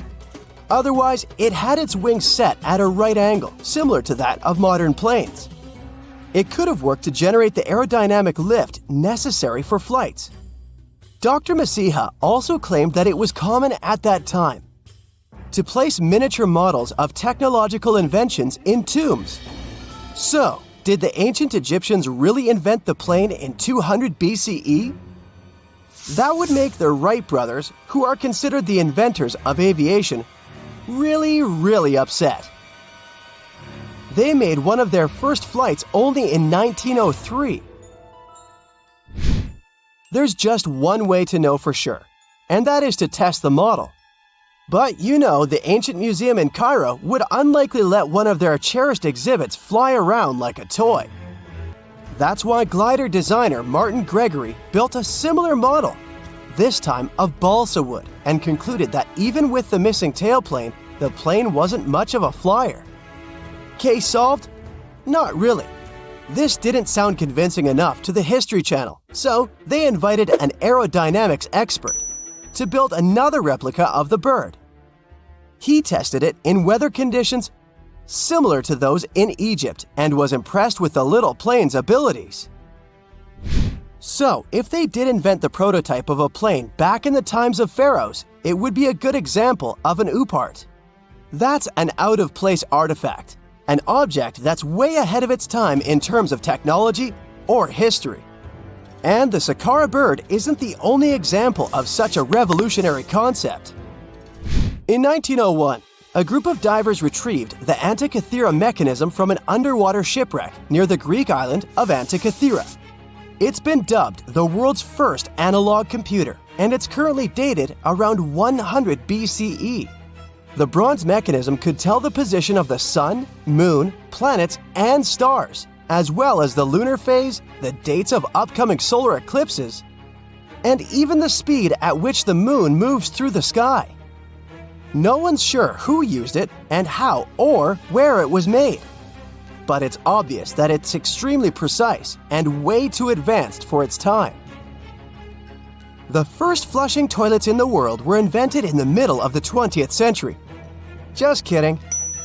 The ancient Minoans on the Mediterranean island of Crete and the Indus Valley civilization both came up with this brilliant invention at the same time, around 4,000 years ago. The plumbing and sanitation were so well done that no one managed to design anything better until 2,000 years later. One ancient Minoan lavatory was discovered at the Palace of Knossos. It looks like it had a wooden seat set over a tunnel that directed water from a rooftop reservoir to an underground sewer. Other varieties got water from jugs. Only the super rich people could afford all this glory. So if you wanted to shop for real estate back then, the flushing toilet would be a telltale sign you were in the rich neighborhood. Automated doors became a cool, seemingly new invention back in 1931. But the technology behind them is actually much older. Think the 1st century CE old. Mathematician and engineer Heron of Alexandria came up with a hydraulic system to open and close temple doors. To bring it into action, you need to light a fire to produce heat. There was a brass pot under the fire, half filled with water. The inventor connected the brass pot to containers that acted as weights. When the fire was burning, the water moved into the containers. They went down and pulled the ropes. It was nothing like a supermarket door that opens in front of you before you even have time to think. Heron's door took hours to open, and there was no way to stop the process. That's why they only opened the doors once a day before people entered the temple, to add some mysticism at the temple during ceremonies. Spooky. Looks like the first ever battery was invented in Baghdad around 2,000 years ago. A German archaeologist found this oval-shaped clay jar in 1938. Scientists are still not sure what purpose it served and who exactly invented it. There is a theory that it was used for electroplating objects with precious metals. When they filled it with a weak acid like vinegar, the battery produced around 1 volt of electricity. Another theory says it was a vessel for sacred scrolls. Would you like to buy contact lenses designed by Leonardo da Vinci himself? In 1508, he invented a glass lens with a funnel on one side. You were supposed to wear it with water inside to improve your vision. Sounds a bit uncomfortable, doesn't it? So, around a century later, French scientist René Descartes decided to improve the idea and make the cornea contact the future lenses. Contacts because they contact your eyes, get it? The glass tube with liquid did help improve vision, but blinking was sadly impossible. 2.5 centuries later, new technologies in the glass industry let scientists design contacts that would fit in the eye and even let the wearer blink. Thanks, guys! Still, those lenses were made of heavy blown glass and didn't let the eye breathe. About 50 years later, contacts became plastic, lightweight, unbreakable, and scratch-resistant, but still covering the entire eye. And then, in 1948, an English optical technician accidentally sanded down a plastic lens and figured out they'd still be in place even if they covered only the cornea. Imagine you're living in 19th century London and need to send a message to New York. It would have taken about 10 days to get there by ship.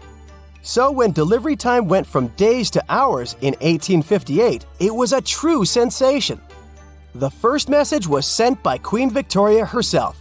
It was all made possible thanks to the transatlantic telegraph cable, running under the ocean. Sadly, the new cool invention only lasted a few weeks. It took years to bring it back to life. And now we're off to almost 5,000 years ago. let me take you to ancient Egypt, where back in 2550 BC, guess what? The construction of the Great Pyramids of Giza started. People learned to build cathedrals and skyscrapers, but it wasn't until recently that these massive buildings appeared. It's still a mystery to even modern scientists how these pyramids were built 5,000 years ago. No wonder they are one of the 7 wonders of the ancient world. They're also the oldest of them and the only wonder of the ancient world that still exists in the 21st century. It must have taken a lot of cooperation to build a thing that massive, even for today's metrics. But the Giza pyramids weren't the first pyramids ever. The first one, called the Step Pyramid, was built around 80 years before the first Pyramid of Giza in 2630 BC for King Djoser. It wasn't meant to be extraordinary, but ended up being quite impressive. It was a pyramid of 6 stepped layers of stone. It was 204 feet high, which is as tall as a 19-story building. And it was the tallest building that existed at that time. It wasn't just a pyramid though, it was surrounded by a whole complex of buildings, including even courtyards. In ancient Egypt, people believed in the afterlife, so everyone, especially kings, wanted to make sure they had everything they needed to get ready for it. Here's why the pyramid complex was perfectly supplied with a lot of objects people used every day. The complex included a pyramid and a kind of a palace. Those buildings had many things the king loved and might need one day, like furniture, food, and gold vessels. After Djoser, building pyramids became common practice, but many pyramids weren't finished. It would usually take about 20 years to build one, but many rulers reigned way less than that. Overall, there are more than 100 pyramids. The most famous pyramids are the Great Pyramids of Giza. The first one and the biggest one was built for Pharaoh Khufu, around 2550 BC. Initially, it was 481 feet tall, which is as tall as a 40-story building. The second pyramid was built for Khufu's son, Pharaoh Khafre, around 2520 BC. It's just a bit shorter, usually standing at 471 feet high, a 39-story building. This is the pyramid with the famous statue of the Sphinx. Sphinxes have a lion's body and a human head. They were built to guard important areas. This one has the head of Pharaoh Khafre and is guarding his pyramid, facing the sunrise. The Sphinx is most well known and is one of the world's biggest and oldest statues. Originally, it had red color and did have a nose. It's still possible to see the trace of red pigment by its ears. But no one knows exactly when the nose disappeared. For some time, the Sphinx was sort of hidden underground, being covered with sand up to its shoulders. Luckily, in the early 1800s, an adventurer with a team of 160 people dug it out. The third Pyramid of Giza is the smallest one, being more than twice shorter. Originally, it was 218 feet high, about the height of a 20-story building.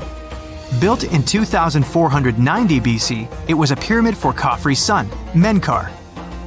The pyramids are designed to align with the points of the compass, and their sides symbolize the rays of the sun. But back at the time, there were no compasses. Ancient Egyptians figured out the directions themselves, and with amazing precision. To align the pyramids, they used 2 constellations. Originally, the pyramids were covered in smooth white limestone and had a gold-silver top to reflect the sun. Later, the white limestone was taken from the pyramids by other kings and used for other buildings. Scientists estimated that ancient Egyptians used about 2.3 million stone blocks to build the first pyramid. Each block weighed more than 1 ton. This is the weight of a rhino. Some blocks were even bigger, being almost as heavy as an elephant. 4.5 millennium ago, there was no modern equipment to help build it. There were no machines, no wheels, and even no steel. The only metal available to them was copper. Even today, scientists aren't sure how the Egyptians managed to build the pyramids. There are no records left that would shed light on it. Some even think that Egyptians wanted to keep it as their secret and didn't even record it on purpose. Many believe that poor people and foreigners built the pyramids, but it's not true. Actually, the builders were very skilled workers, and they were fed and paid well. The archaeologists claim that the builders lived in a nearby temporary city and were a highly organized community with a strong leader. Scientists say that around 20,000 people worked on each pyramid complex, and it took about 20 years to build each. It probably was a national project. The construction site was large in resources, and food and essentials were likely to be contributed from all parts of Egypt. Even with all that support, it remains unclear how people managed to cut, transport, and assemble those huge stones. One of the theories suggests the stones were most likely transported on boats down the Nile River. Then there was a harder part. They had to be moved to the construction site. For that, they probably used wooden sleds. It wasn't very hard to pull them because the sand mixed with the right amount of water was pretty slick. And 10 people could move a sled even with a rock weighing 1 ton pretty easily. Finally, one last problem. The stones had to be lifted and put into place. Archaeologists have discovered the remains of the ramps system that dates back to when the pyramids were built. Most likely, the Egyptians designed a unique system to move and pull huge stone blocks, but no one knows what it looked like exactly. The most common opinion is that there were several ramps around the pyramid to help move the blocks. The ramp was growing with the pyramid getting higher. They suppose people were walking up the stairs, pulling the stone on the wooden sled up in the middle on the sandy ramp. But this is just one of the options. Others say that the ramps were going around the pyramid. Some say the ramps were inside the pyramid. But we'll never know for sure, and it'll forever remain a mystery, just like the ancient Egyptians wanted. Surprisingly, there's not much inside the pyramids. Most of it is just solid stone with very little open space. But let's take a quick look inside the biggest of the pyramids of Giza.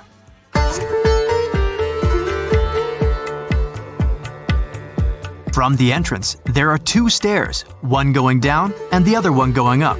The descending one takes you to a chamber located underground. That's where the pharaohs are, but not in this pyramid because Khufu wanted to stay higher. The underground room is partly unfinished. The room with Khufu's sarcophagus is called the King's Chamber. It's upstairs and then through the tall and long Grand Gallery. Below the King's Chamber, there's a room called the Queen's Chamber. There are no queens though, and no one is sure why the room is called this. Unfortunately, none of these have any hieroglyphs on the wall. They're just bare. If you want to see them, you should go to the other rooms that are decorated. Those pieces of art are depictions of ancient Egypt's culture and daily life. The texts allow researchers to study their language and grammar. Sadly, the treasures that once were here in the pyramid are long stolen. From that room, there are several tunnels for an unknown purpose. There are many tunnels and passages inside the pyramids. There are many chambers and shafts and secret ways. Scientists have been sending little robots with cameras there for some decades already. And the robots did discover another chamber a bit upstairs with hieroglyphs on the walls. But even today, much of the pyramids is still unknown, and there's no so-called building plan of the pyramids. Egyptians did create a mystery no one can crack for 4,500 years already. Scientists recently started to X-ray the pyramid to learn what's inside it without entering it and its narrow, mysterious tunnels. The year is 1923. 2 teenagers sneak out of their homes in the middle of the night in Florida City. Rumor had it that an old man was building a rock castle by himself. But every time someone tried to see what the old man was doing, he would stop working. The curious teens managed to sneak into Ed's backyard and saw something they could later describe as magic. They recalled seeing rocks moving around like helium balloons. The old man was moving up to 30 tons of stone by himself to build his castle. Even if he didn't allow anyone to see him working, he would proudly talk about it around the town. But whenever people asked how he was building a stone castle all on his own, he simply answered, "I cracked the secret of the pyramids." This story begins in Latvia, Edward Leedskalnin's home country. Edward was born in a small village on January 12, 1887. He was born in a family of stonemasons, which is probably where he learned ancient techniques of building. However, he grew up as a sickly boy, which meant he could never carry much weight or undergo heavy physical activity. At the age of 26, an unfortunate turn of events determined Ed's fate. The love of his life broke off their engagement, and heartbroken Ed decided to move to the United States. He lived in a couple of American states before finally moving to Florida, where his life's adventure started. Ed spent years searching for the right spot of land to build his dream house. He always rejected good farmland. When people wondered why, he only smiled. Finally, when he bought land of his own, it was deemed terrible by his close friends. The soil was bedrock. He could neither plow nor farm it, but it seemed perfect for what he was seeking to build. Ed's close friends would often describe him as eccentric. When asked why he wanted to build a house, he would only say, "It's for my sweet 16. Someday she's coming back." Then, he'd change the topic of the conversation. It took Ed about 30 years to finish Coral Castle, and he did it all by himself. He would only work under the cloak of night and never let anyone see what he was doing. The completed Coral Castle embodies a number of unsolved mysteries. If you were to visit the site back then, you'd have to go through a 9-ton, 8-foot-tall revolving gate door that even a kid could push with just one finger. Ed was so proud of this door that he originally named the site Rock Gate Park. It was renamed Coral Castle only much later, after Ed's passing. Once inside, visitors would access the incredible wonders of Ed's constructions: towers, mystic symbols, furniture, and swing sets, all made entirely of monolithic blocks of stone. The stones are set on top of each other, using only their weight to keep them together. And believe it or not, the entire park gathers around 1,100 tons of stone. Today, if you visit Ed's living quarters, you'll even see the simple instruments he used to construct all of this: chisels, hammers, ropes, and pulleys. The type of work he did is difficult even with modern-day equipment, let alone without it. Coral Castle's main mystery lies in how Ed managed to do it. The only photograph of Ed Leedskalnin at work shows a simple leverage structure of a chain hoist attached to a wooden tripod. The tripod was made of old telephone poles with a small wooden box on top. What was in the box is, of course, a mystery. Unfortunately, he took his secrets with him, not sharing the truth of his work with anyone else. Yet, not all is lost, as there are many theories and speculation surrounding what could have happened there. One theory says that there is a harmonic grid inside the Earth's surface, something that would create anti-gravity spots around the globe. It's believed that Coral Castle was built in such a spot. This could explain why it took Ed so long to find land that pleased him. Maybe what he was looking for was a place that allowed him to experiment with anti-gravity forces. Yet, whenever Ed talked about his work, he would say he understood the laws of weight and leverage, and, sure thing, that he had cracked the secret of the pyramid builders. And what secret is that, you might ask? According to Ed himself, it has to do with magnetism. He even published a pamphlet called Magnetic Current.